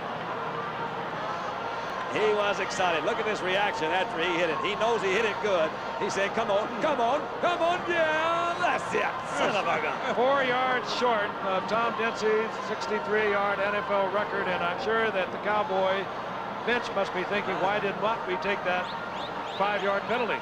You called it in advance. You were absolutely right. I guess he gets a medal for that. Meanwhile, a man named Alex Karras, whom we all dearly love, just probably saw that kick and remembers the way it was when he stood looking at Tom Dempsey's. Franklin, who makes his home in Fort Worth. He's playing in front of a lot of friends. Kicks off. This is Ron Springs. Springs is piled up at the 25-yard line. 23 seconds remaining in the first half. And the Eagles in front of the Cowboys, 17-7. I bet the Cowboys are saying, look, how can we get this first half over, get in there and sit down and start over again? Longest field goal in the league thus far by Tony 59 Franklin. yards. 59 yards. That's the longest field goal ever kicked against the Dallas Cowboys. Now, how did you know that? Because I heard it from the truck. Oh, I see. First down, Dallas at their own 25-yard line. Their quarterback again, Danny White. Roger Staubach in the dressing room having a deep thigh bruise treated. LeMaster corrals Ron Springs after Springs gets out over the 30 to the 31, and we're going to take a close-up look at that foot. Billy Pickard, Tom Wilson, and Wally Groff. Giggle. He told me yesterday all he had to do was buy tickets when he came down here. Again, he makes his home in Fort Worth. Met his mother and his brother, and they were all hanging around. So he has really come through tonight. That's the end of the first half. The Eagles out in front of the Cowboys, 17-7. Halftime highlights coming your way, and a closer look at the foot of Tony Franklin.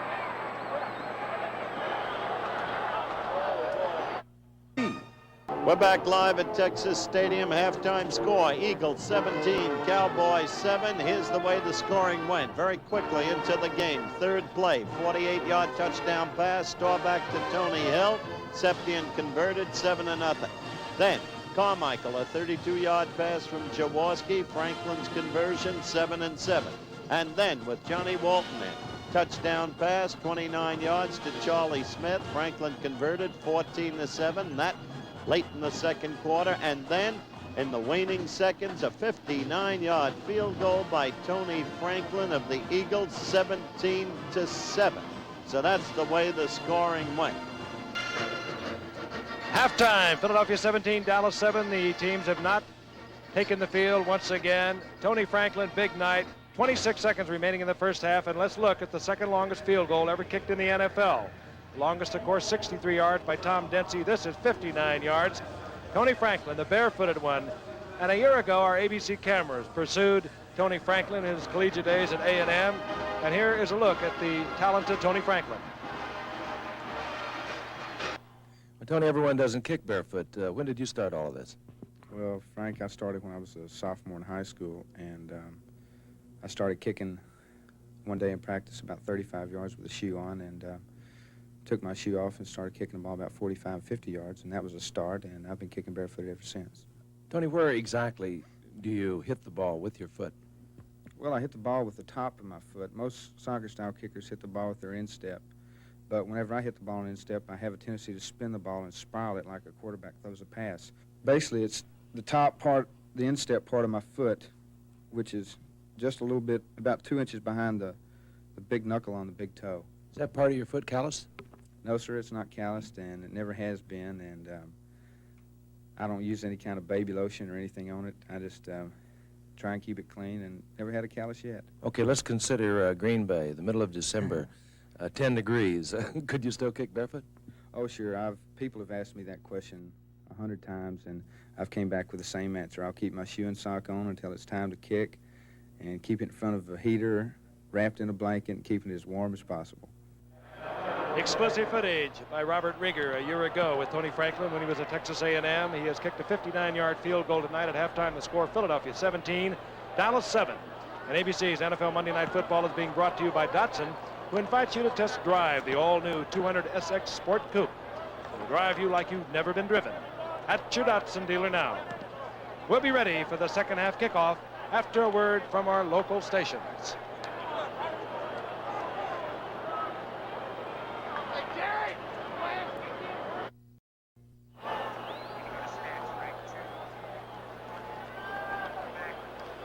If you have just joined us, well, we wouldn't kid you. Philadelphia over the Dallas Cowboys 17-7. The first half stats dominated by Dallas, but Philadelphia on top in the scoring. Both quarterbacks had to leave the game. Ron Jaworski is back on the sidelines warming up.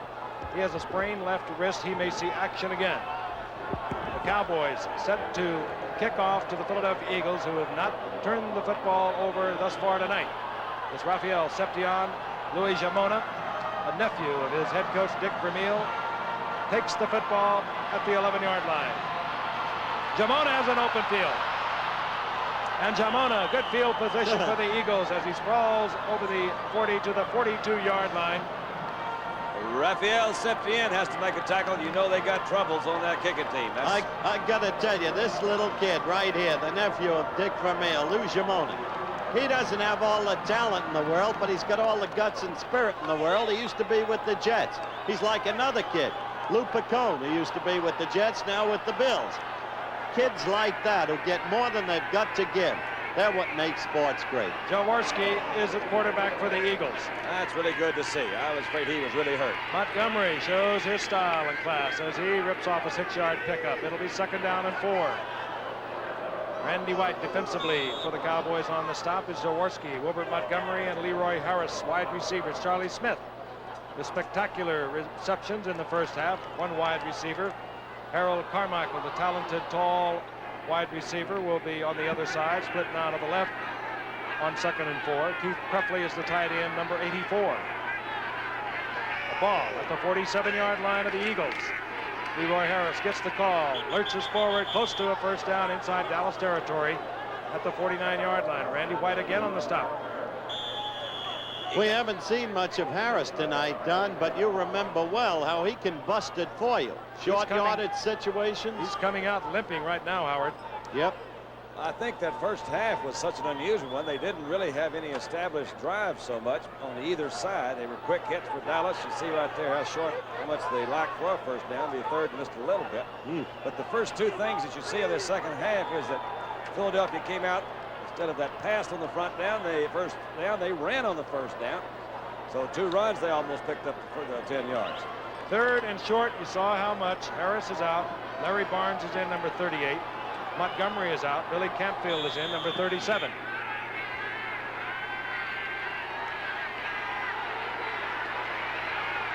About a foot for the Eagle first down. Barnes gets the call. He gets the first down at Dallas's 46-yard line. You know, there's a man in the booth now, Frank, that you and I both love, and Don too. He's happy at the moment. He knows there's a long way to go in this game. His name is Leonard Tost. He owns the Philadelphia Eagles. And Frank, remember a year and a day ago, we were in Houston in that remarkable 35-30 victory over Miami. And at that time, Leonard was recuperating from open heart surgery. He looks just spectacular now, and my friend, it's good to see you again. First down, Philadelphia. Play action, Jaworski. Under pressure from number 65, Stalls. He tries to dump it off to Larry Barnes. Incomplete. It'll be second down 10. There he is. Yes, there he is. There he is. He's a nice man. I like his parties before the game. Yeah, Leonard, you're doing a good job up there. I want you to know that. You guys are doing a good job down here tonight, too. You got to be proud of him, haven't you? Yeah, so far, he's right. Leonard, God bless you. Take care of yourself. Second and 10, Philadelphia with a 17-7 lead. The ball at the 46-yard line of the Cowboys. Carmichael left. Out to the right was Charlie Smith.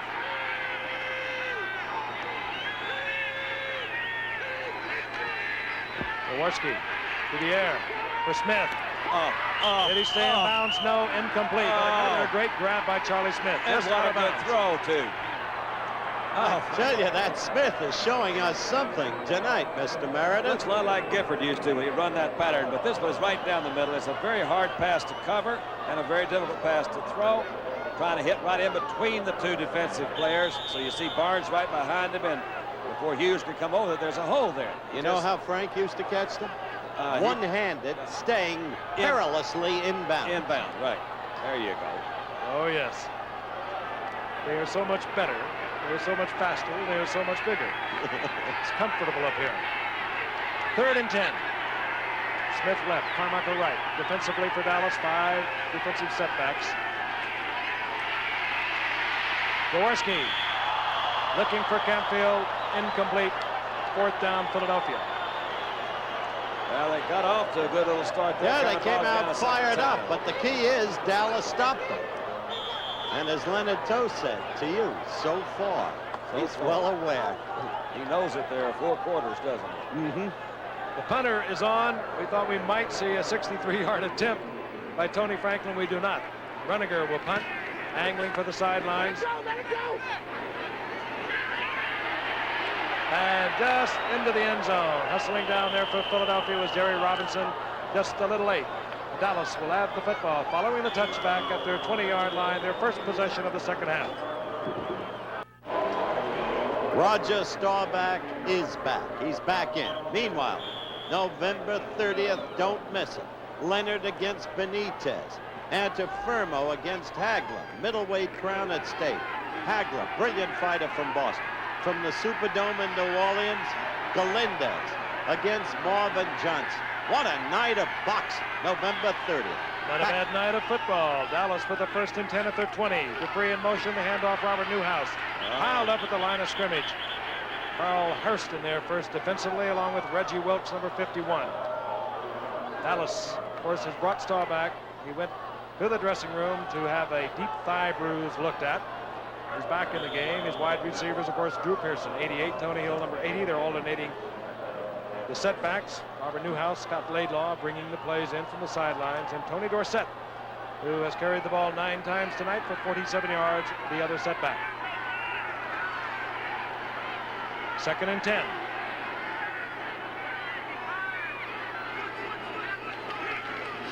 Dorsett tries it inside, finds a little gap, Moves to the 25-yard line where it'll be 3rd and 5. Up to now, Don, Dorsett has not been a consequential factor in the game except for his critical fumble and turnover. Well, I saw an interesting statistic, and I think it has some. He's carried, that makes his 10th time for a little over 50 yards. The Cowboys have never lost a game when Dorsett has gained over 100 yards. They've only lost one game when he has carried the ball more than 20 times. And I think that's, give him the ball. If you got him, give him the ball. You have at your grasp tonight a veritable plethora of facts. I'm going to quit trying if y'all don't quit stealing my notes and picking on me. I'm going to tell both of you right now. Now Giffords cribbing. I don't care. All right. We love you. All On 3rd and 5. Staubach. And attempt to Jay Saldi. Good defensive play out there by Randy Logan. I think he might have got a paw on him. Logan's having a good game, but I'd like to call attention to the linebackers as we look at this play again, because the Eagles linebackers, unnoticed and with Berge out for the year, have been doing a great job. Young Robinson, for instance, and Frank LeMaster. Boy, they send out some tough kids from Kentucky. That's where LeMaster went. And John Bunting, number 95 from North Carolina, a Tar Heel bred. Chara is deep, barring anything extraordinary by Danny White. The Eagles should have good field position. Chara at his 33-yard line. And bouncing off Cowboys out to the 44-yard line. 42-yard punt, another nice return, Chara. So the Eagles with Ron Jaworski back at the helm have good field position. We'll be back in Irving, Texas in just a moment. No, Chet brought his little daughter with him. Oh, boy. 1st and 10. The Eagles have the football at the 43-yard line. Rufus Mays has been in right tackle for the Eagles for Jerry Sizemore since the 2nd quarter. Jaworski dumps it off to Leroy Harris, and Harris is stacked up, and not until he picks up 5 yards. It'll be 2nd and 5. Bob Bruning in there initially for the Cowboys. Leroy got well in a hurry. We saw him limp off before. They said he had a sprained ankle, but he's right back in there. And by the way, John Shara has had 4 punt returns, totaling 73 yards. And as Dan DeRue observed, White is kicking long, but kicking low, thus setting up such returns. Chara, by the way, ran punts back for the Eagles last year. Wally Henry has been doing a great job for him this year, but he was unable to go tonight, so Chara, as he does so often, steps in where he's needed. 2nd and 5. The Eagles at their 48-yard line. Montgomery. He is close to a first down at the 47-yard line. Larry Cole, Aaron Kyle, and then Cliff Harris. 1, 2, 3. Got him down. Hi, Guy. The days were great at UCLA, but tonight, at least thus far, they're even greater. Oh. Close enough for a measurement. Defensively, I think he Larry may have Cole it, back Don. in at left end for the Cowboys. Stalls, Randy White, and Harvey Martin. That's the front 4 for Dallas. John Dutton saw a good deal of action in the first half, but he's out of there right now. Short by an inch or 2. But in field goal range. I think anything is for Tony Franklin. Could be. 9 straight times. The quarterback, Roger Staubach. 21 out of 23. That's an even better stat. But it's 17-7 the Eagles at this point. 10-17 remaining in the 3rd quarter. 3rd down.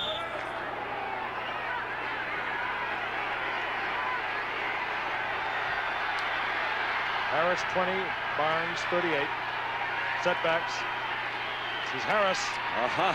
And Harris gets to the outside, picks up the first down easily, and moves to the 36-yard line of Dallas. Benny Barnes taking him out of bounds at that point. They caught old Randy Hughes that time. He was on his outside trying to cover that wing. Let him go that inside flow, moved him on out. He had enough know-how to bounce outside, pick up a good game. This game has a long way to go. Because you've got to remember that the Dallas Cowboys here at Texas Stadium have won 54, lost only 12. Have won 20 of their last 22 here, and 8 in a row here since Sir Francis on a Thursday night game on ABC beat them last year. 1st and 10, Philadelphia. Montgomery back in, along with Harris. Play action. Charlie Smith. Charlie Smith inside the 30 to the 28-yard line. I Gain get of the, about 5, second down 5. Don, I get the feeling Smith's having a lot of fun out there. I think he's doing a good job. He really is that. I would say that they're pretty well scouted. They're starting flow one direction. That's one way that you can get at, try to get at least a guy on a man-to-man coverage, and that's what they've done. They had him on man-to-man a couple of times. That last time it was a man-to-man coverage. I gave him 5, give him 8. It'll be second down and 2. Smith and Carmichael both split to the left, top of your screen. Carmichael 17, Smith to the outside. Harris gets the first down inside the 25-yard line. Philadelphia now moving the ball well on the ground. Tell you, the thing that really fired up this Eagle team, they came out, I think, a little tentative, and all of a sudden on 4th down, Dick Vermeil sends in a pass play, 4th and several yards to go, a couple of yards to go, deep at the Cowboys' 32-yard line. They hit it for a touchdown, and you saw immediately new life come to the Eagles. They came down on the special team, popping Cowboys, and they are in this football game strong. Larry Bethel, number 76, defensively now for Dallas, as Wilbert Montgomery gets the call, and inside the 20. Good hard running to the 17-yard line. And where did they run that time? You saw Randy White go out limping slightly, and they put Bethel in, and that's right where they go. Look at number 76. You got 76 on 76 right there. Pretty good man-to-man. Jerry Sizemore. They knocked a good hole. Bruning's a little bit late getting over. Big hole. And you're right. They're moving it any way they want to. No throw a little question. bit and throw. They ran left twice in a row. Leroy Harris, Wilbert Montgomery. Pickup of 6, second down 4. Again, Montgomery, does he explode? Gets the first down inside the 15, close to the 12-yard line. What they have to be careful of is the fumble. Oh, don't think about things like fumbles. What they're thinking about is they're trying to figure out how many different ways they can hit that one hole where Randy White just left from. And you've seen 3 different ways they did it. One of them was with a trap, one of them was a straight-on block, and they'll probably figure out another way to do it, too. Well, Montgomery heading for a possible 1,000-yard season. He could do it here tonight. He came in with 951 yards. Has gained 26 tonight. No other Eagle has ever put together 1,000-yard seasons. Montgomery had over 1,200 last year. Campfield, nothing doing inside, breaks it to the outside, line of scrimmage, might even lose a yard. Defensively, Bruning in the middle, and Randy Hughes from the strong safety position. It's really the first time that they've stopped them for no gain. Campfield stays on the turf. Campfield's hurt. Billy Campfield, second-year man out of Kansas. Obviously in pain.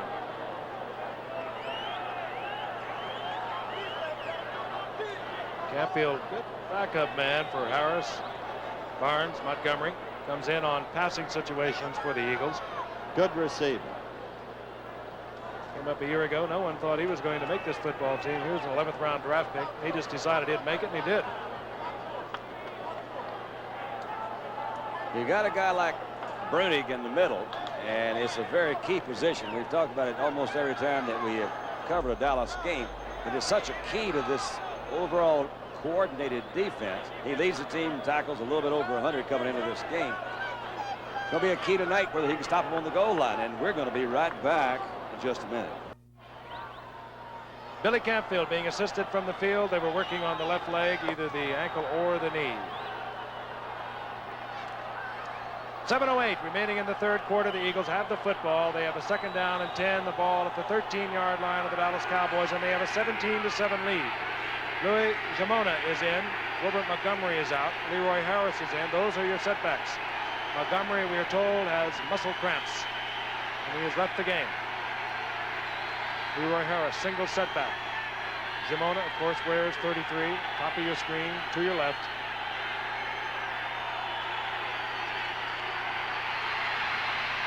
Jaworski has Carmichael, touchdown. Oh. All right. He hung it high, working against Aaron Kyle, and we said it at the beginning of the game. When Kyle covers Carmichael, he gives up 9 inches. It was very important in that matchup. What Dick Vermeil also told us at the very top of the telecast, we will change up. We will do everything we can to upset their defense. And look at Carmichael. We will take advantage of Carmichael's height. When they expect us to run, we'll pass. When they expect us to pass, we'll run. We have D.D. Lewis out on top of Carmichael. Turn him over to Aaron Kyle. Jaworski put it out there perfectly. Why didn't you ever have a receiver that tall? I don't know. I think I would be tempted. Franklin good on the conversion, and the Eagles are pouring it on. They lead 24-7, and you better believe that there are a few happy Redskins looking on tonight. An Eagle win will move them within one game of the Cowboys, as it would the Eagles. We'll be back. Hey, B. Carmichael scores from All the 13 family, all the yards out. Jacksonville, the Cherry Hill, everybody. Nice man. Nice man. Had a long chat with him last night. Quality. Franklin kicks it high, and it'll be short. It'll be taken by Ron Springs.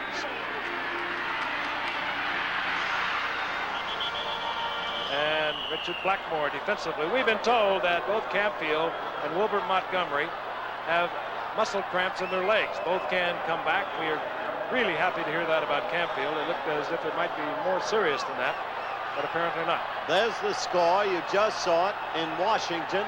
They are watching with some considerable dismay.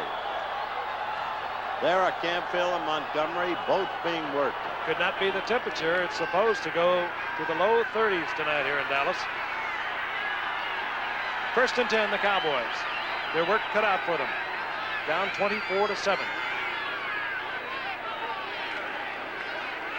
Staubach limping as he moves away from the center, and down he goes. He was touched, so he will be down around the 17-yard line. Frank LeMaster there on the blitz, and Philadelphia, realizing probably that Roger does not move around too well with that bruised thigh, come with the blitz. He's trying to hit Laidlaw. You see number 35 to come out over here with a screen. That just had to be a mix-up. LeMaster came in from the other side. Didn't read it. These guys are in some trouble. They've had really not very much going all night. They have nothing really consistent. And that's what they have won on in the past, and they're not doing tonight. And LeMaster's that tough kid from Kentucky I told you about. I remember you mentioned that. Yes, indeed. 2nd down, 21. Staubach fires, complete. Yeah. Tony Hill. Hill tacks on more yardage, getting out to the 37-yard line, short of the 1st down. LeMaster defensively for the Eagles. It'll be 3rd down and 2, and Tony Hill limping just a bit. He started the scoring tonight on the very third play of the game. 48-yard touchdown pass from Staubach. Eagles answered, 32-yard touchdown pass. Jaworski to Carmichael. Jaworski left the game. Walton came in. He hit Charlie Smith. The Eagles went out in front. Franklin hit a 59-yard field goal to make it 17-7, and Carmichael has just caught a 13-yard touchdown pass. 24-7 the Eagles. 3rd down, long 2. The ball at the 37-yard line of the Cowboys. Staubach, a lot of time, but no receiver. Down he goes in the arms of Charlie Johnson, short of the 1st down, and the Cowboys will have to punt. I'd say that's just really good defense, Frank. Man, they had them all covered over there. He had 4 receivers out. He couldn't get Dorsett to go downfield to pick it up, try to run it. Didn't have anything going. They're just bottling them up, closing off every direction. You know, Dallas may be jinxed on Monday nights. The 2nd time this year it's happened. Cleveland upset them. You remember that game at Cleveland. The last time the Eagles beat them was on a Monday night game in the young 70s when Doug Dennison fumbled and Joe Lavender, then with the Eagles, ran it 98 yards for a touchdown.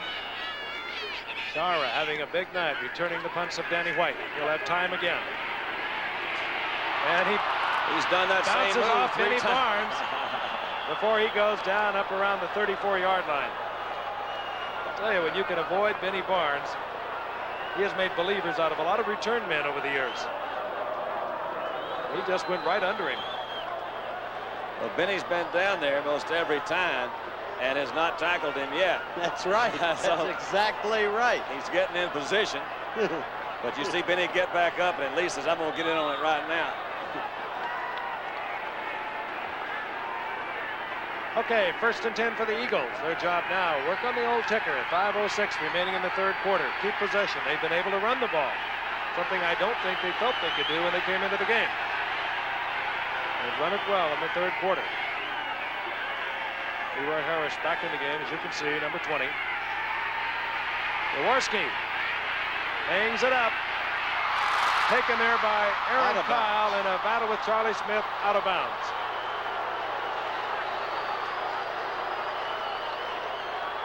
Charlie Smith came into tonight with 17 receptions on the year. He's made a couple of spectacular catches out of bounds. He's caught 4 inbounds for 69 yards. I was basically going to agree with your comment, Frank, on they ought to run that, let's be conscious of the clock, but that first down pass right there would indicate that they're not thinking about it yet. They're trying to run it up. 2nd and 10.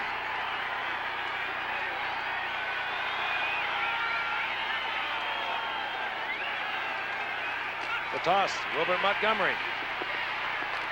And Montgomery moves out close to the 35-yard line. Give him 5, it'll be 3rd and 5. This will be an interesting Montgomery is slow getting up. He may have bumped into the bench over on the sideline. He had Bill Berge on his crutches, I think. Where did you? Let's see if we can look at it again. Berge's right in front of him, trying to get out of the way. Well, wouldn't that be terrible if Bill, who had that left knee operated on 7 weeks ago, would be hurt on the sidelines. He appears to be all right. 3rd and 5.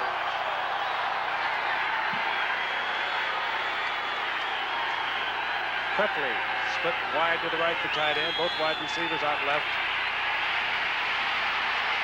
Jaworski just unloads it as Tom Henderson was all over him, but actually it was Randy White who forced Jaworski out of the pocket. That's right, and the crowd roars. They want an intentional grounding call, but they're not going to get it. Jaworski did exactly the right thing, the way Don did in the late 60s. I think they were actually more or less responding to the fact that Jaworski, after he was hit by Henderson, did a little rollback flip. Looked like he knocked him about 12 or 15 yards back to the...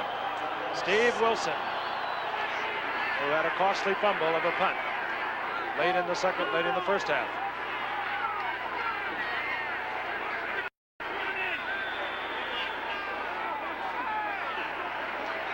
Ball being changed once again on the field.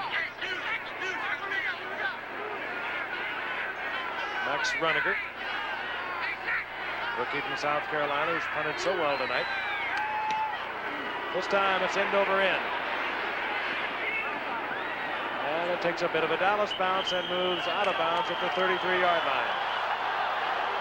I remind all of you on the West Coast, immediately following tonight's game, be sure to stay tuned for a special edition of 2020. Tonight's lineup, a special report, Geraldo Rivera on the business of being a child star. You will meet the hottest youngsters on TV today. Scott Baio of Happy Days, Adam Rich of 8 Is Enough, Melissa Gilbert of Little House on the Prairie, Todd Bridges of Different Strokes. Howard also Cosell a report on ABC. teenage pregnancy. This ABC's 2020, immediately following tonight's game on the West Coast. 2 of those kids I know very well. They've been on the Battle of the Network stars. Scott Baio, Melissa Gilbert. Be sure to see it. They're great kids. 1st and 10 Dallas, down 24-7, 4:39 remaining in the 3rd quarter. From their own 33.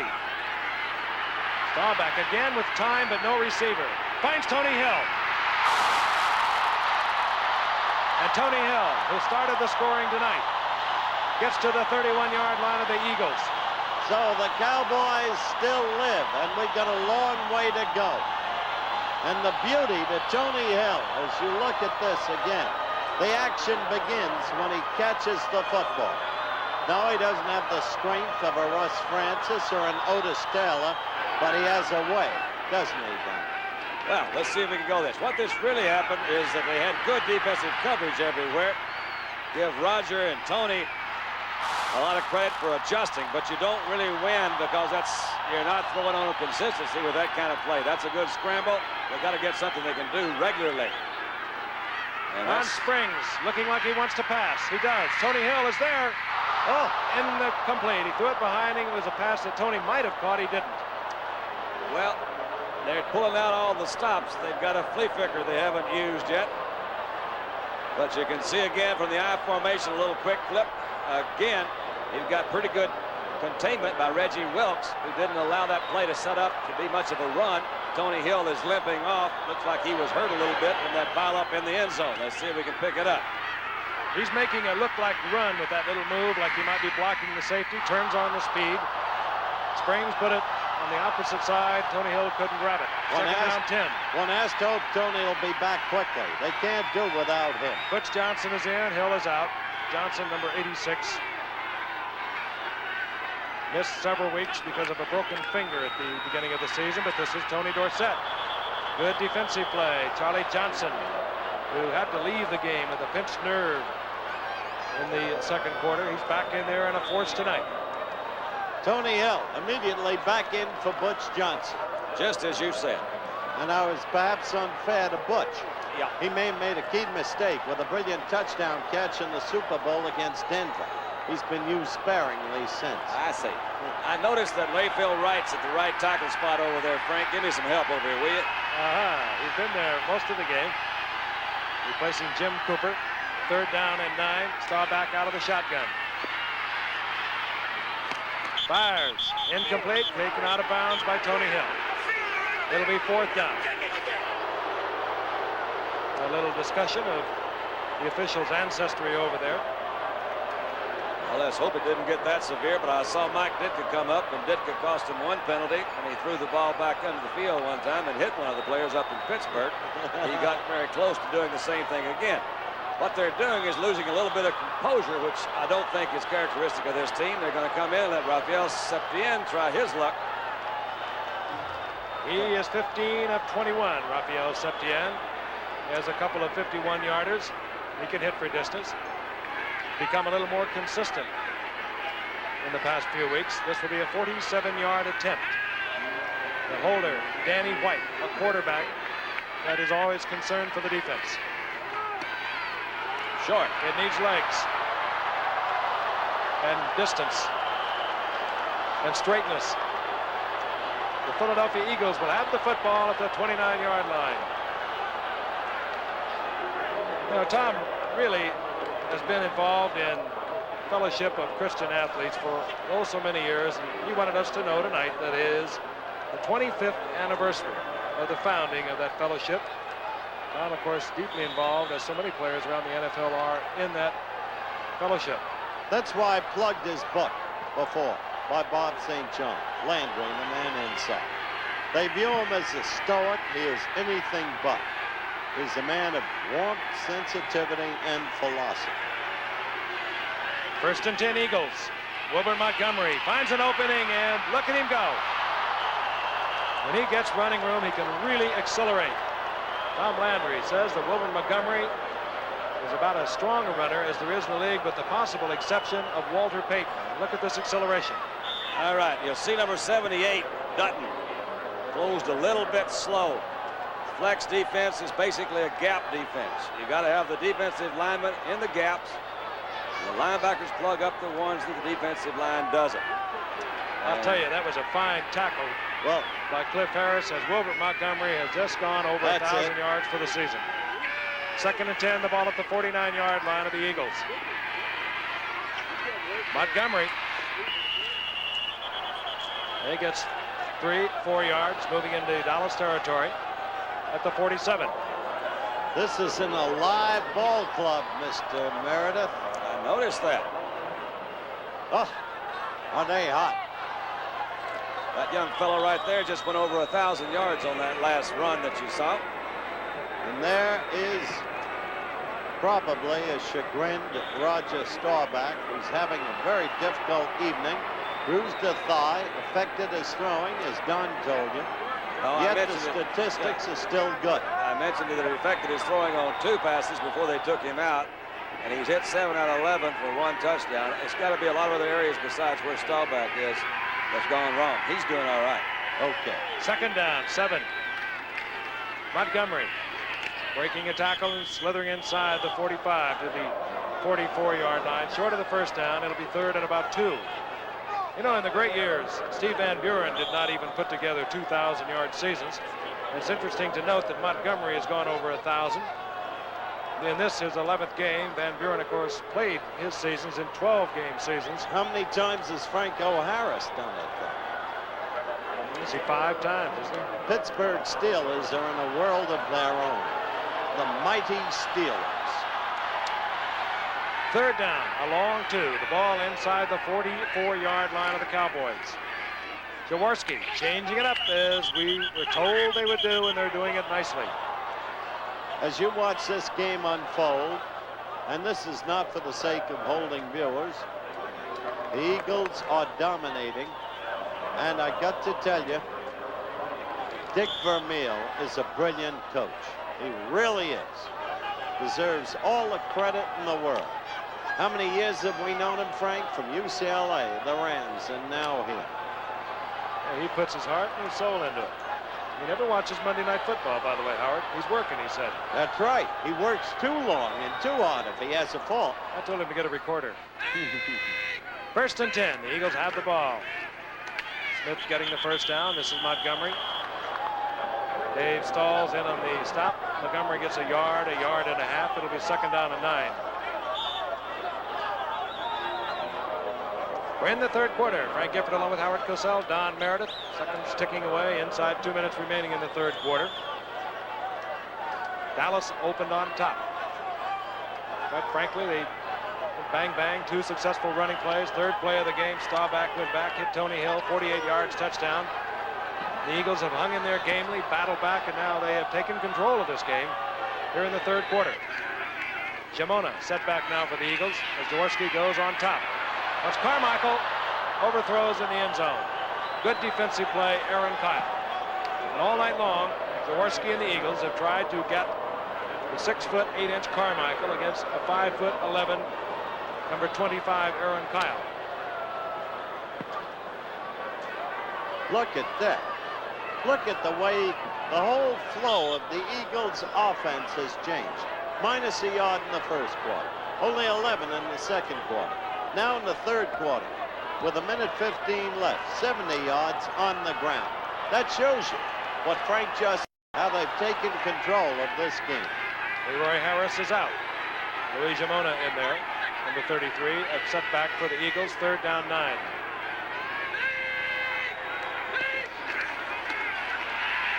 Jaworski gets away from Bruce Thornton on the pass rush, and he just dumps it off. No flags. Crowd doesn't like it. Oh, it'll be fourth down. The fans want an intentional grounding call, and I can't say they're altogether wrong on that one, Don. No, they're not altogether wrong, but it's a good play on that quarterback's place. If he's got a shot out there, he's going to lose about 15, 20 yards, so you might as well go ahead and take it.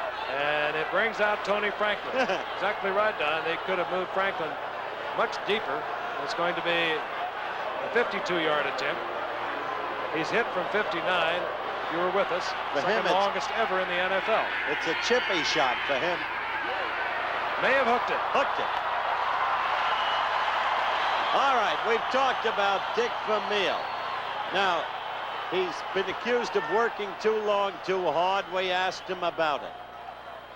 Well, I feel I'm trying to catch up with people who have been doing the same thing I'm doing much longer. For example, competing tonight against Tom Landry. He's been head coach in this league for a long time. I haven't. So my staff and I, we work very hard trying to catch up and make the right decisions in an attempt to give our football team the best chance to win. Appealing guy, isn't he, Yes, Jeff? he is, and he is an inspiration to this football team as well as a hard worker. First and 10 Dallas, the ball at the 34-yard line. Staubach almost intercepted there by Reggie Wilkes. They are really well covered downfield. There's really a good defensive effort by the Eagles tonight. The Cowboys are not, they're having to work for everything they get. You can hear right here is a good example. He's got time to throw. They're going into that 3-man rush. They're not putting a lot of pressure on Roger, except from that outside. You see him came in there late. There's just not anybody there. I don't know why that ball was not intercepted, as a matter of fact. Should have been. Reggie Wilkes again. I have no idea what Dorsett was doing. He had his back to Roger. Second and 10. Dorsett. And Tony avoids a couple of Eagles. Randy Logan specifically gets out to the 40-yard line. Again, with about 4, it'll be second and 6, third and 6. They were talking about the previous play and that ball, what happened to Dorsett.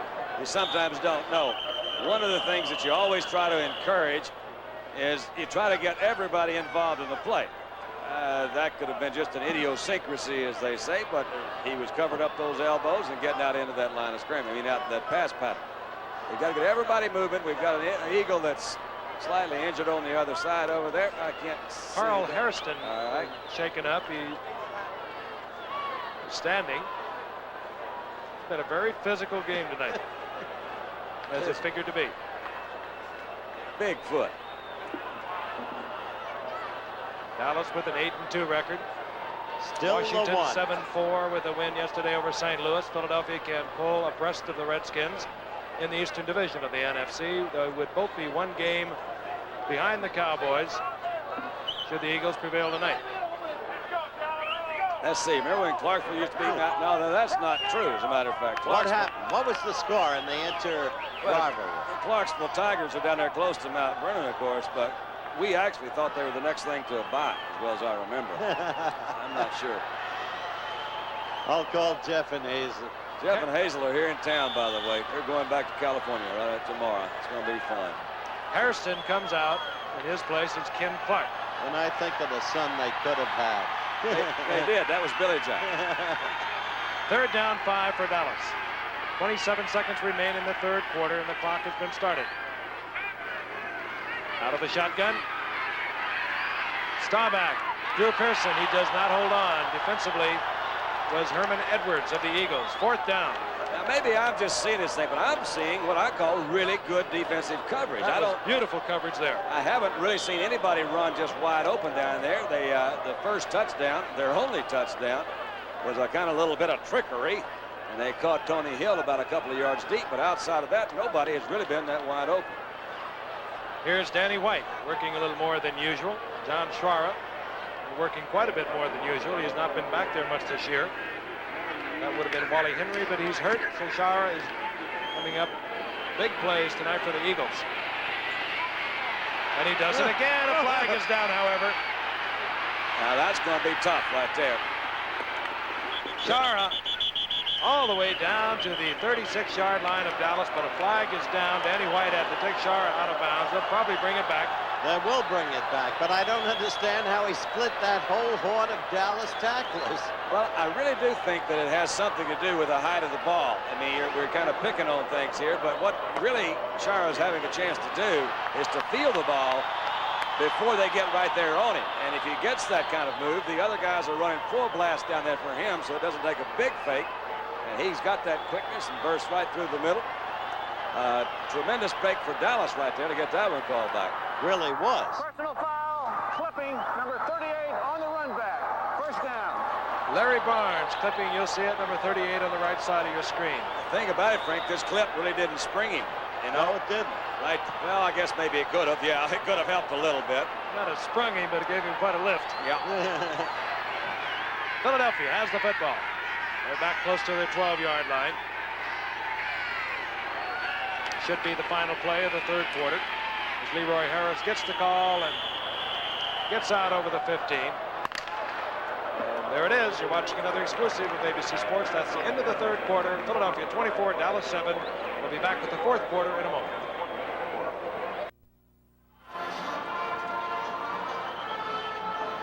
Frank Gifford along with Howard Cosell and Don Meredith. The Philadelphia Eagles over the Dallas Cowboys 24-7. We begin the fourth quarter. The Eagles have the football. Second down and 6, the ball at the 17-yard line. The Eagles 17-yard line. Carmichael put out to the right by Jaworski. Split to the left is Charlie Smith. Over Montgomery. Harvey Martin misses, and Montgomery turns inside, bounces off the Cowboys. He's got the first down. Now that was beautiful running. It really was. And it's exactly what they want to do as often as they can in this fourth quarter. I think Montgomery has cramps in his leg now. Hey, look at the way the stats have changed. Time of possession almost equal. Yards rushing, not that far apart. Yards passing, slight edge to the Eagles. They really took over this game.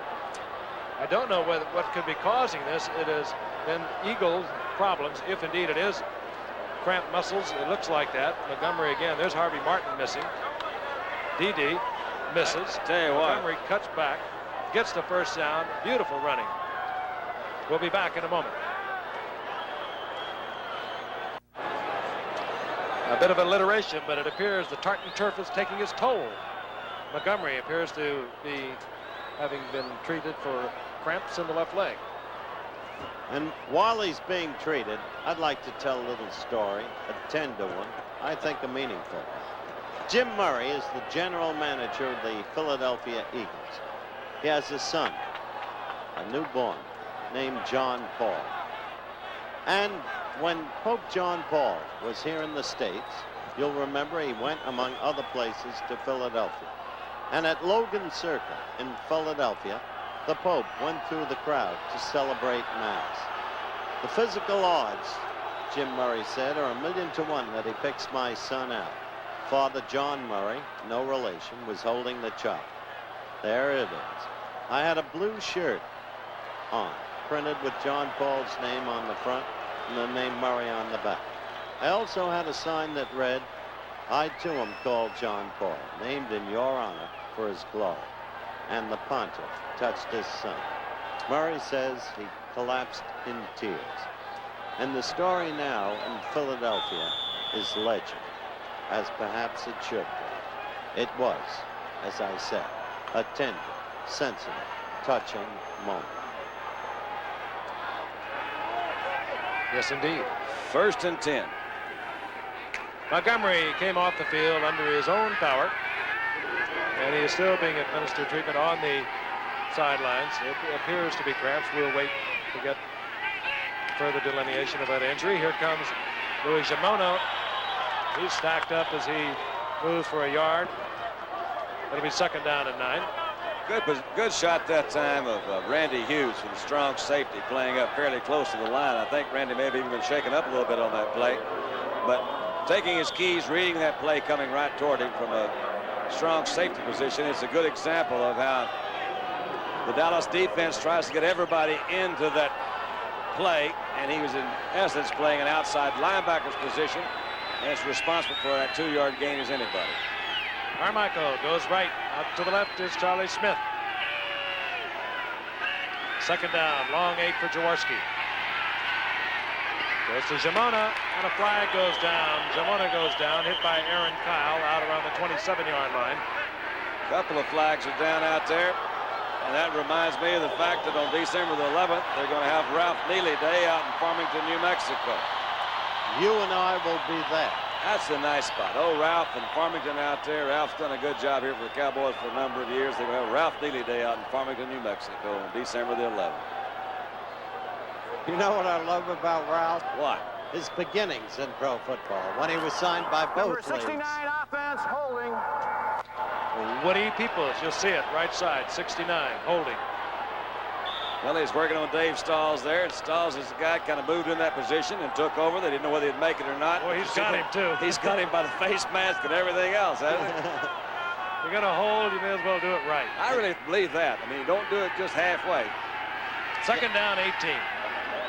Ball back at the 17-yard line. Carmichael put out to the left by Jaworski. He draws double coverage. Hand off is Jamona. He's taken by Tom Henderson after a gain of a yard and a half. The official word, Montgomery does have leg cramps. They expect him back in the game. All the Eagles want to do is use the clock. They're coming down to 13 minutes left in the game, and the pressure grows and grows on the Cowboys. Incidentally, Ralph Neely, Don, could have been all-pro in any league that ever was. Maybe with both teams. That's right. Really was one of the really first quality players that we ever had down here on the offensive line. He sure was a welcome from my point of view. Turns out to be a good friend too. On 3rd and 15, Jaworski goes down, hit by Harvey Martin. I believe is blown dead, however, at the 5-yard line. Now, that's really what you call one of your close calls, and I think one of the reasons that referee called it, he's behind that guy. You look at it, these are the kind of calls that the referee made a good call. I'm not saying he made a bad one, but let's look at it. Look where he calls it from. Once the quarterback, under that new rule, once the quarterback is in the grasp of the defender, the whistle blows. All right, you tell me then, Frank. You call that one. Was he in that grasp, as you say? I think it was too early. I think he was too. That's my point. I don't agree with either of you, and I think it's more Let me tell you something. That's not a surprise to me at all. Max Runner will kick from the end zone. Steve Wilson defensively is set up at about the 43-yard line. Runninger has to hurry. End over end. Wilson will be able to field the ball. I'd like to know where Ron Spring was going that time. Swarmed under at the 36-yard line. 12:06 remaining in the game. 24-7. Eagles over the Cowboys. We'll look at it again. Harvey Martin from one side, Thornton from another. They hit him, and the ball came out when they hit it. It happened to bounce just right for Thornton, and I love this little catwalk in here. Let me help you in here, says Bethea. Come on, let's do it. Should have been a touchdown. It's called back, and that's the way those things go. You know what I mean? Yeah. All right. You played for Dallas. I certainly did. I would have said exactly the same thing that happened for Philadelphia. 1st and 10. Cowboys, 37-yard line of the Eagles. Roger knows he needs a big one. He needs a hit from way out, and they're back in the football game. I'm telling you. Screen, but his man could not get out. Hey, they're just... Flags are down. Yeah, but they are covering, aren't they, Don? I'll bet you they call that throwing to an illegal receiver because there was not a receiver out there. And there was no receiver in the area. It could be that Dorsett was the only setback that remained who might have been taking a screen, but he had moved to the right side. let's take a, I think too, Frank, that you're seeing Gabo. Let's see, you've got Tony is back there. He's supposed to be the screen guy. Dorsett goes the wrong way. That was and he made a mistake. Lineman downfield is number 68, Herbert Scott. Sure. Downfield, number 62 offense. You're exactly right, Frank. It's Fitzgerald. It was downfield, but you also saw Dorsett go the wrong way. There was not even a screen over there. So they're making some mental errors, which is as responsible as anything for a very ragged performance.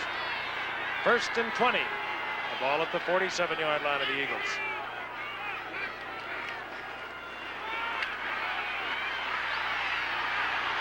Roger in desperate trouble. He sure Todd is. Humphrey nails him back at the 37-yard line. Dennis Harrison was in there pressuring Staubach first. He couldn't get to him, forced him out, and then the veteran Claude Humphrey collected him at the Cowboy 37, but they're going to say his progress stopped at the 40. For whatever the reasons, the Cowboys are playing like the inexperienced team that you would expect a much younger team like Philadelphia to play. They're being rattled and they're not executing. 2nd down and 33. Well, remember, they've got Washington Sunday and Houston Thanksgiving Day a Thursday. And more than they can handle tonight with Philadelphia. That's right.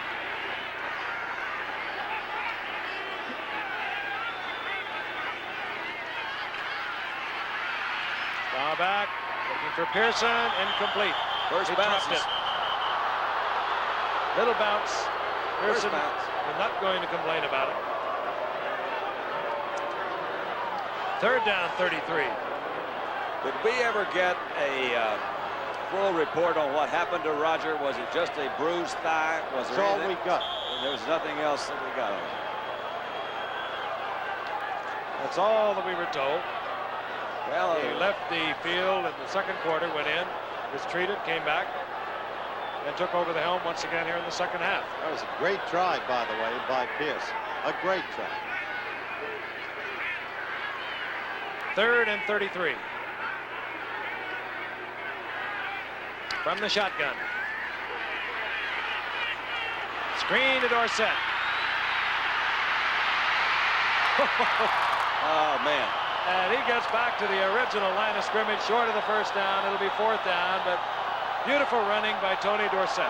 Really was. And it was a great call by the coach. Well, yeah, because, the odds of him picking it up are not very good at all, but the odds of giving it to this guy and him doing something wonderful with it are better than picking up that 3rd and 33.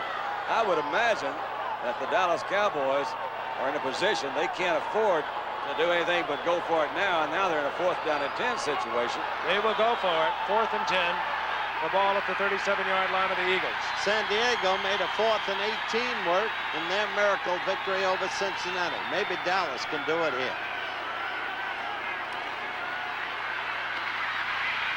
Staubach had his receiver, Jay Saldy, knocked off. I'm telling you, he got hit He was really good. clattered as he released the ball by Dennis Harrison. The Eagles, a scrappy football team here tonight. He's looking for Jay Saldy. He's about ready to let it go. Saldy was knocked off. He's on the turf. Staubach just tries to get rid of it, save the loss, and he was really pounded by Harrison. 10:27 remaining in this game. The Eagles leading the Cowboys 24-7. Philadelphia Eagles have a 1st and 10. The 4th down attempt by the Cowboys falling short. Talented, laden Cowboys had their troubles earlier in the season, losing 27-6 on Monday night to the Cleveland Browns. They trailed 24-7. Jaworski on the 1st down, hands off to Jamona. Gets a yard. It'll be 2nd and 9. We want to remind you again about a college doubleheader coming your way this Saturday, 12:30 Eastern Time. Ohio State goes against Michigan, and what a classic rivalry that has been over the years. Ohio State ranked 3rd by the UPI, 2nd by the AP. Michigan a must-win game to tie for the conference title. And Miami plays Alabama, and our congratulations to Bear Bryant to become the first coach ever to win 100 games in a decade. The Alabama and Miami. You better believe it. Big Bear, you are the greatest. 2nd and 8.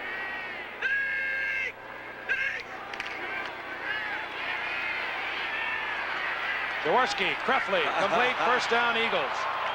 Oh, what a big one. That's a good one. Again, these guys are getting open out there. They're giving them a good old country whipping tonight. You know what's interesting? Dallas, as you look at Krefli again. Dallas, with its great personnel, its great coach through all the years, only 7-7 on Monday nights coming into this game. But they've been to 5 Super Bowls. They sure have. And they'll probably go to another one if y'all don't watch them. They'll be there. Yeah, I think so. The 1st down at the 37-yard line of the Cowboys.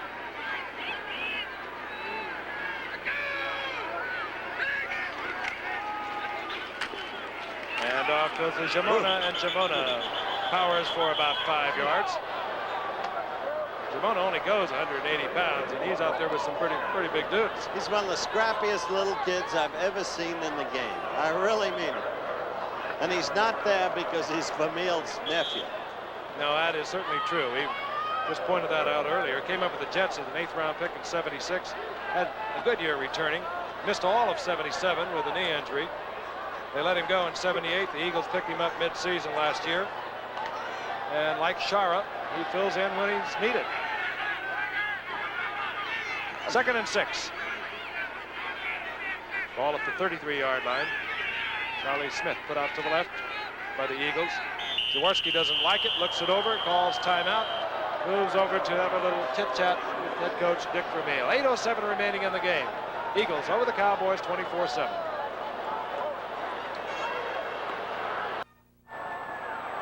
Tony Franklin with a spectacular 59-yard field goal, 26 seconds remaining in the 1st half. Frank, why do you think he does warm up kicking with his shoe, then takes it off? Did he tell you anything about that? No, we didn't discuss that. I'll get to that next time, I guess. It's like a batter taking up in the on-deck circle the very heavy bat. Yeah, I should have asked you instead of Frank.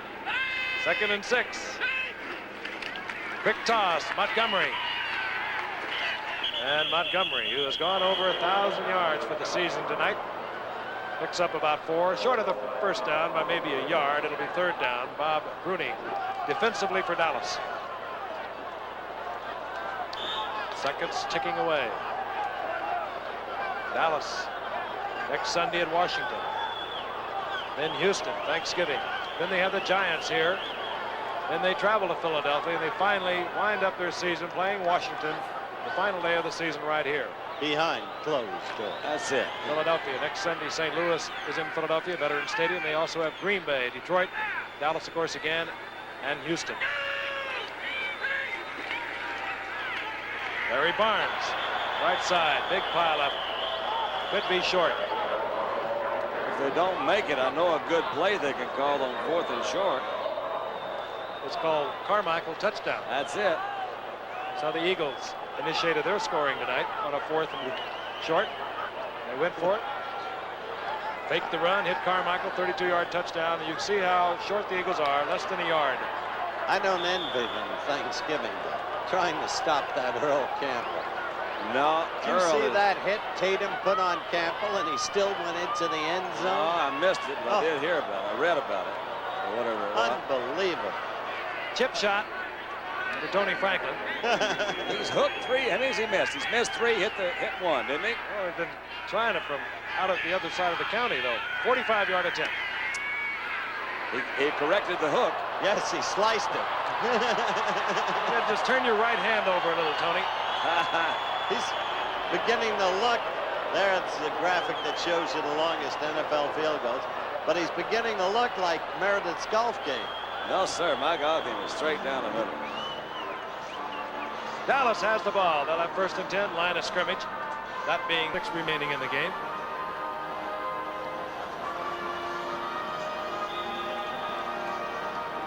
The Philadelphia Eagles, under a very inspirational leader in Dick Vermeil, came in here, decided underdogs. They didn't believe it, and they have certainly played that way tonight. 1st and 10, Dallas. Hand off is Dorsett, and down goes Dorsett at the 25-yard line. It was Ken Clark who came in for Carl Harrison a short while ago. We're going to pause 5 seconds and allow our stations to identify themselves.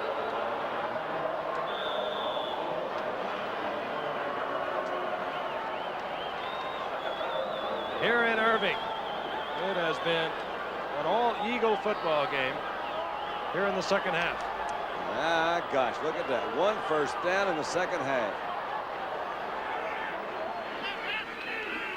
Second down, about 14. The ball back at the 25-yard line.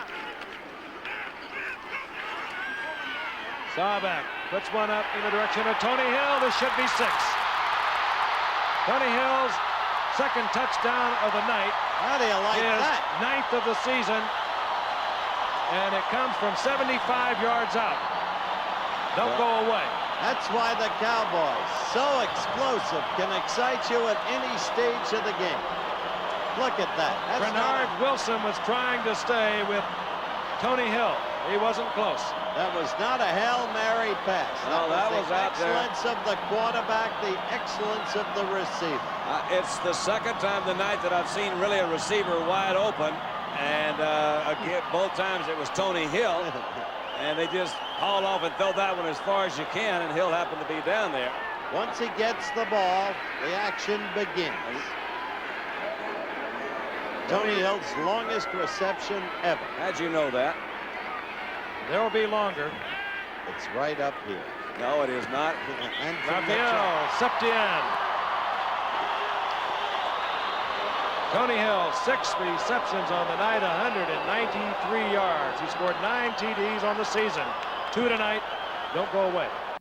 All right. I'm mad as hell, and I won't take it anymore. Take the score back. We're coming back, baby. We're coming back. I believe it. 39 receptions on the year for Tony Hill. He scored 9 touchdowns. 193 yards for Tony tonight. Septien will kick off. Philadelphia thinking possibly onside kick. They don't get it. Jamona from his 5-yard line. And Jamona sprawling over the 25 to the 27. Ron Springs down there early for Dallas. Only thing Philadelphia has to worry about is a fumble. Well, and a lot of this crowd has left. The ones that are remaining, they've seen a lot of Dallas heroics over the years. They're looking for more tonight. 5:47 remaining in the game. 24-14. And we saw a moment ago how quickly Dallas can strike.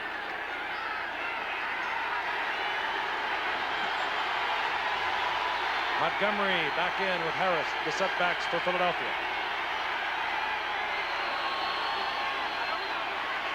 They'll be trying to strip the ball. Montgomery will be trying to hold on. Get there, taken by number 43, Cliff Harris. Up close to a first down, about a yard short, over the 35 to the 36. He had to get to the 37. I think it'd be interesting to see. We don't have that statistical data really right here, but how effective that Philadelphia has been. Ordinarily, everybody says you don't run on first down against Dallas. Even Dick Vermeil said they're going to try to run when they're supposed to pass and pass when they're supposed to run. But that was a first down run where you pick up 9 yards. Unusual when you play against Dallas. Second down 1. The Eagles perhaps thinking they had a game locked up last week against Cleveland. A couple of turnovers and they lost it. Handoff. Leroy Harris, little second effort. He struggles close to a first down. That was D.D. Lewis that came in there. Well, that could be Chicken Stanley of the Yankees, but more probably, Don, it's Yuka. Well, that's the Eagle bird. Now in only its second week of existence, and birds are popping out all over it.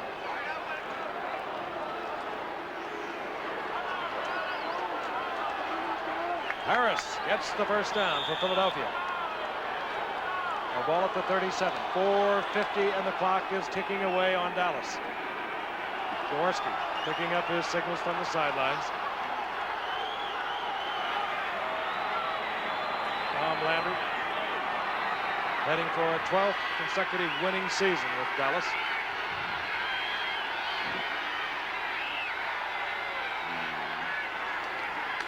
Toss is Wilbert Montgomery. And Montgomery is hit by Harvey Martin, and Bob Brunig made sure. Line of scrimmage, give him a half a yard. It'll be 2nd and 9. They will get up slowly. They will use every second they can. They're doing it exactly right. We're down to 4:05 and counting down. Randy Wyatt, who went out of the game earlier, we were told, has a sprained foot. We were watching Larry Bethea, the #1 draft pick from Michigan State of a year ago, replacing Randy White. 2nd and 9. Ball at the 38-yard line of the Eagles. Inside 4 minutes. Montgomery, both arms on the football, covering it up. Gets a couple of yards. It'll be 3rd down and 6. And we're down to 3:30. Prevent defense coming in for Dallas, and I do not think we'll see a chance taken by Jaworski. 24-14. Jamona, 33.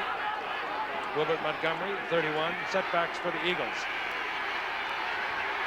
They need 6 for a first. Long count, looking for an offside call. They don't get it. Got a man wide open. Wide open is Montgomery. The pass is overthrown as Jaworski was under pressure from Tom Henderson on the blitz. Boy, but he had him open. Yeah, he had seen it earlier, Frank. That was a first down, and if Dallas has a chance at all, they had to stop him right there.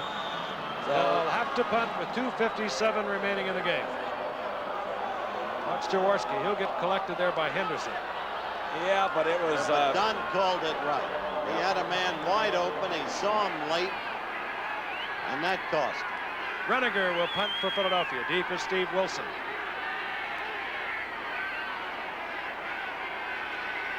Cowboys are going to try and block it. Wilson has time. And Wilson to the 28-yard line on a 38-yard punt. And Dallas will have to strike quickly. And certainly they are capable of that. Gary Robinson down there for the Eagles. The outstanding rookie, #1 draft pick from UCLA. Wonderful opportunity to use a guy like Dorsett in the unusual sort of situation. You've got time running out, but here's when you have a guy, I think he's so unique. I don't think there are very many truly game breakers in the game today. Dorsett, I happen to think, is one of them. Let's see if he uses him. He did it last week, Don, against the Giants on a screen late in the game. There he is. Give him some running room. You've got to get the ball to that man. First down, out over the 40 to the 41. LeMaster made the stop. Time is ticking away. Good call, my friend. Well, no, it's just, you know, I would even think it more of the fact of the draws or the quick traps or anything to get the ball to him because you're running out of time. Eagles in their prevent. Drew Pearson out of bounds, stops the clock, a gain of 6. This is the kind of pattern that's become somewhat legendary since Staubach has been here, because as Frank mentioned at the top of the show, what is it, 20 times, Frank, they've come from behind in the fourth quarter to win, and they do it. So, but you wonder, you know, why can't a team that is this good in the last part of the game sustain this consistency all along? Why can't? Well, I really don't know. I think sometimes that Dallas is one of the teams that tries to do too much. And you saw a game a couple of weeks ago when they played Pittsburgh. And Pittsburgh did things very basic, very simple. And Dallas reverted to more of a trick sort of offense, and it didn't work. 2nd and 4, the ball at the 46. 2:21 remaining in the game. Dallas has 3 timeouts. No way. Drew Pearson, incomplete. No chance then. Good defensive play by Bobby Howard. He had Pearson well in hand all the way down the field. It was a throwaway down. You got a second down at about 3.5 or 4. That's a throwaway down. You now come back third. You got 2 downs to make these 3.5, 4 yards. And you're close to the 2-minute warning as you look at Bobby Howard. He retired last year, you know. He's been around for a while. He came in last year and really helped the Eagles out. He retired when cut by New England, was out in San Diego working, and they called him back in. He decided to stick around. He's been their starter ever since he returned. 3rd and 4. How deep that secondary is playing.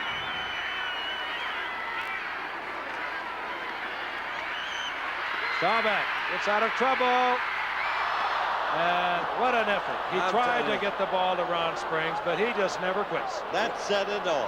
What an effort. He just never quits. I think he's truly one of the most amazing athletes I've ever seen in my life. It was almost completed, as a matter of fact. But the effort that the man has, we've talked about it before. He's 37 years old or whatever he is. But look at that. Now he is down and still tries to get the ball, and that's awfully close, folks. 4th down and about 3.5. It's showtime.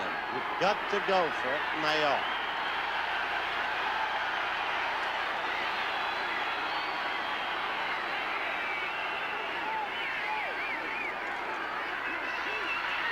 Get it to Dorsett. Screen, Dorsett. 1st down. Dorsett inside the Eagles 40. Seconds ticking away. We'll get the 2-minute warning.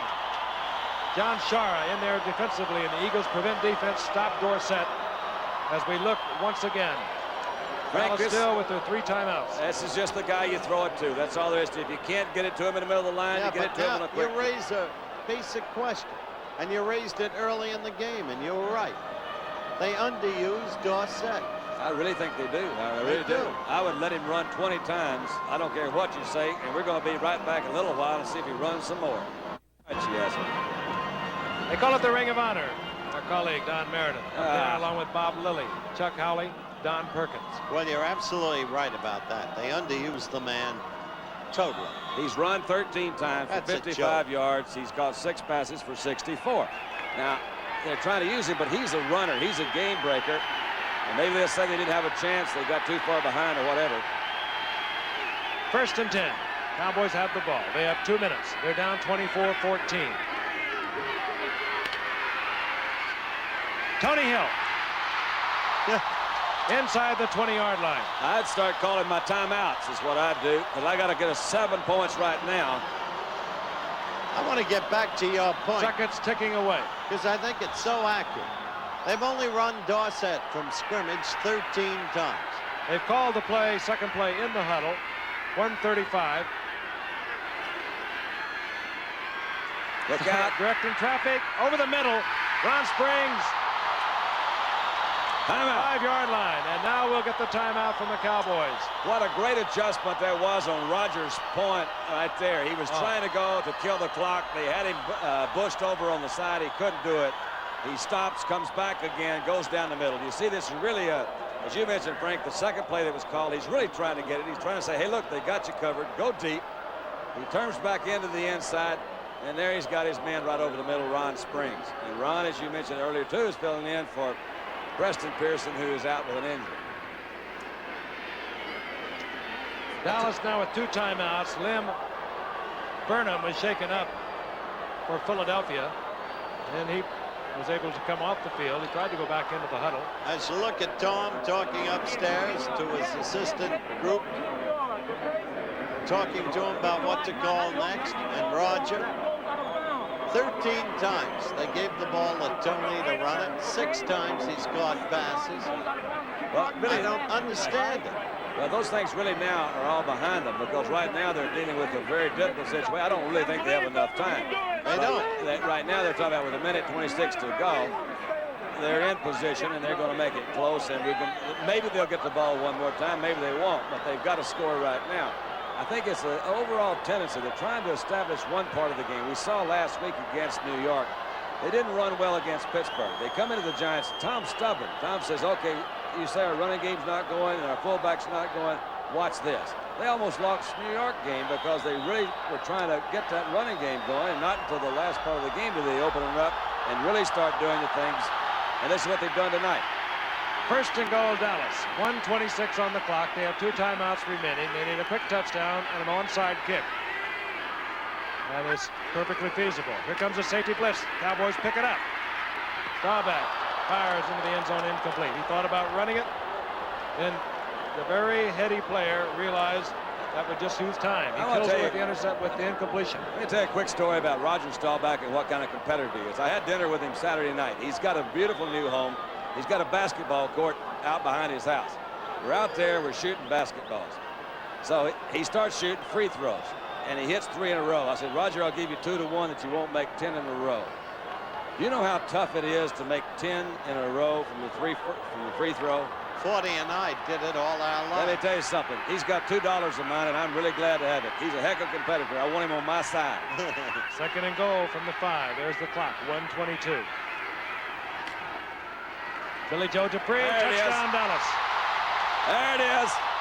1:19 remains. The Cowboys have 2 timeouts. The onside kick is coming up. All right. And Roger, the great competitor, is 8 out of 13 in passing in the 4th quarter for 169 yards. Look at it again. Here's another guy they haven't used tonight. Is that his first reception? Is that Billy Joe's first reception, I believe Jerry? so. All right. Here's another good weapon they have. And it seems like that the Cowboys have a way. They hit so quickly, they didn't really get into a rhythm tonight. We've talked about it before. Raphael is, if he misses this one, they're really in trouble. So this is a kind of a must situation right here, too. Staubach's 17th touchdown of the season. All right. Cowboys are within a Seption field goal of tying this game up. They need an onside kick. There's Billy Joe Dupree, who took that ball from 5 yards out. They give you some excitement, don't they? Oh, yeah, These they really Dallas do. Cowboys, one of the most explosive teams in professional football. Frank, you remember when Billy Joe was down that superstar thing, and he was running a 100-yard dash? We've talked about this before, but I still can't get over a guy that big running as fast as he does. Yeah, he finished behind. He outran Thomas Henderson. Dorsett ran a 9.5 down there.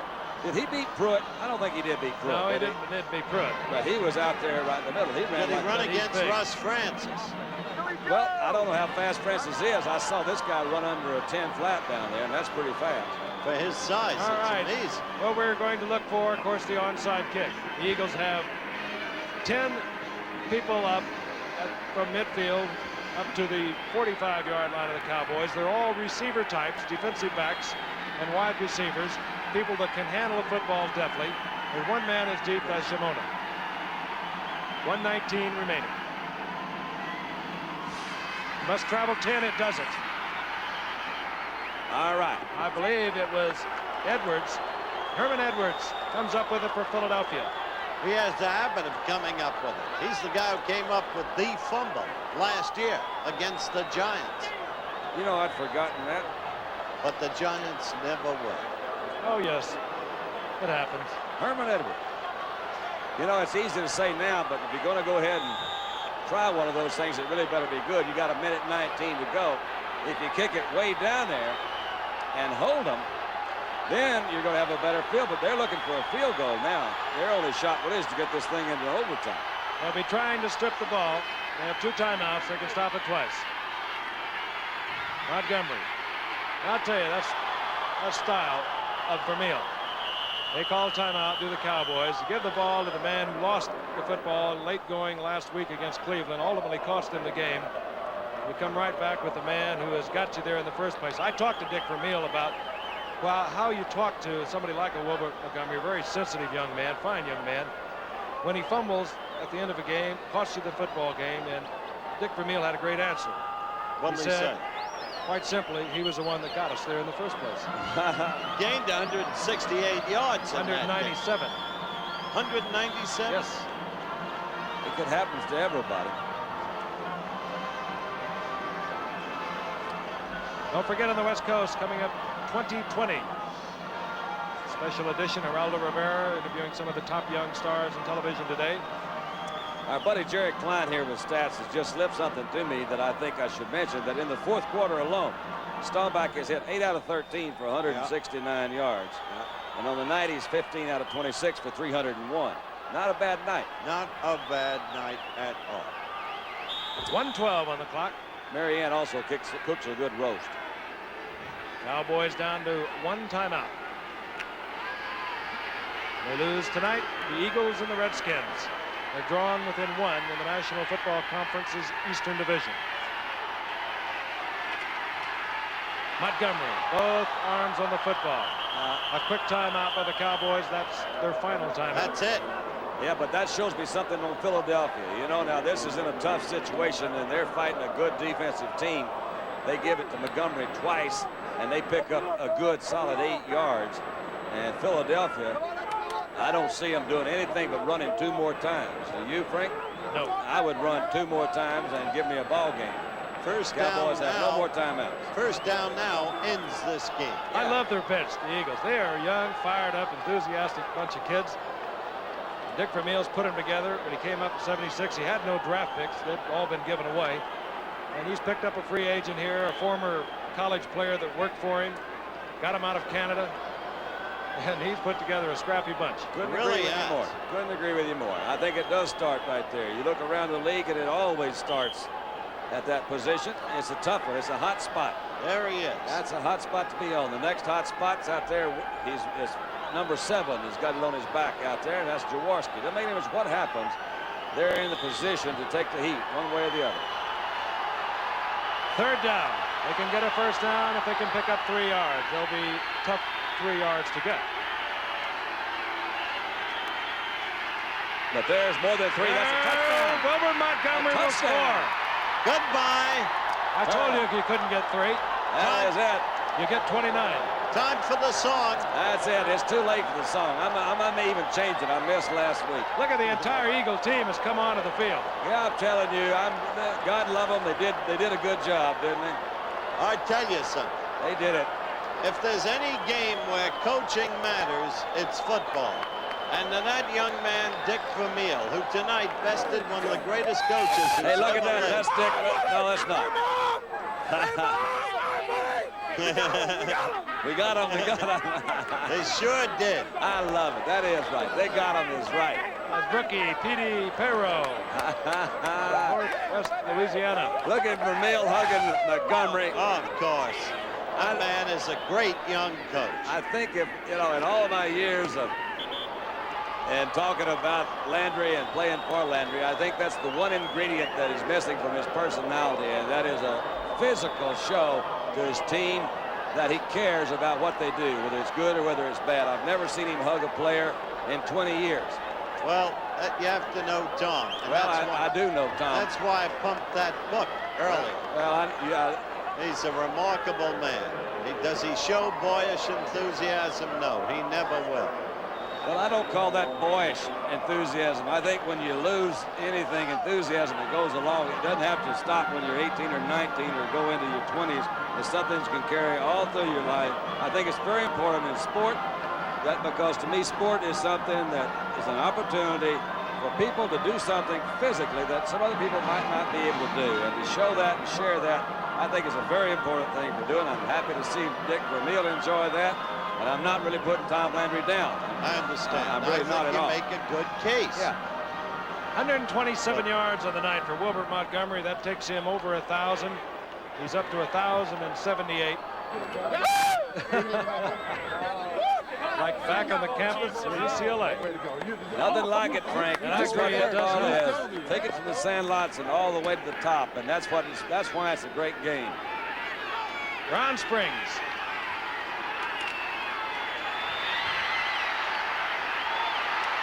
And the rookie from Ohio State with a nifty return out over the 40 to the 43-yard line.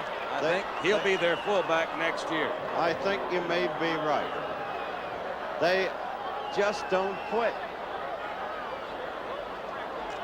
51 seconds on the clock. Not enough, of course. The Eagles will win this game. It's been a good ball game, hasn't it? It's been a real fun. fun Real football game. action game. I've enjoyed it. It's been a lot of fun. Good pace. And a remarkable performance by the Eagles. And a really great comeback performance by the Cowboys. Sure, Jack Pardee of the Redskins looking on. They have an opportunity against Dallas twice. They can become the determiners of their own destiny. That's Jim Murray hugging Dick Vermeil, general manager of the Eagles. Out of the shotgun on first down. Staubach, Dorsett. Line of scrimmage, maybe a yard. 2nd and 9. Frank LeMaster was there defensively along with Reggie Wilkes. We're down to 35 seconds.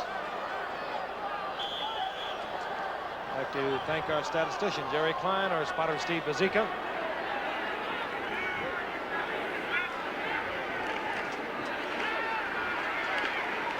On Springs. Oh, why get out of bounds? You're right, Ron, I agree. The seconds will tick away. It's over. That's over. They'll get another playoff, perhaps 2.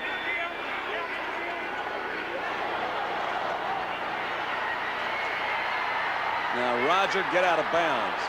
Time has expired as Roger goes out of bounds. And the Eagles have defeated the Dallas Cowboys 31-21. Tom Landry walks into the dressing room. He never takes a loss too serious. He'll regroup. He knows there's another day, and a great victory for Dick Vermeil, who came down here. He told the press in Philadelphia, we can beat them. We'll play them out of the ballpark. He denied he said that, but you felt that he was very confident all the way. Right now, for our West Coast viewers, stay tuned for a special edition of 2020 immediately following. Once again, the final score, Philadelphia 31, Dallas 21. Be sure to join us next week for ABC's NFL Monday Night Football, the Atlanta Falcons against the Los Angeles Rams from the LA Memorial Coliseum in Los Angeles, California. Travel arrangements made through and a promotional fee paid by United Airlines. This has been a presentation of the leader, ABC Sports, bringing you exclusive coverage when the world comes to America this February for the 1980 Winter Olympics.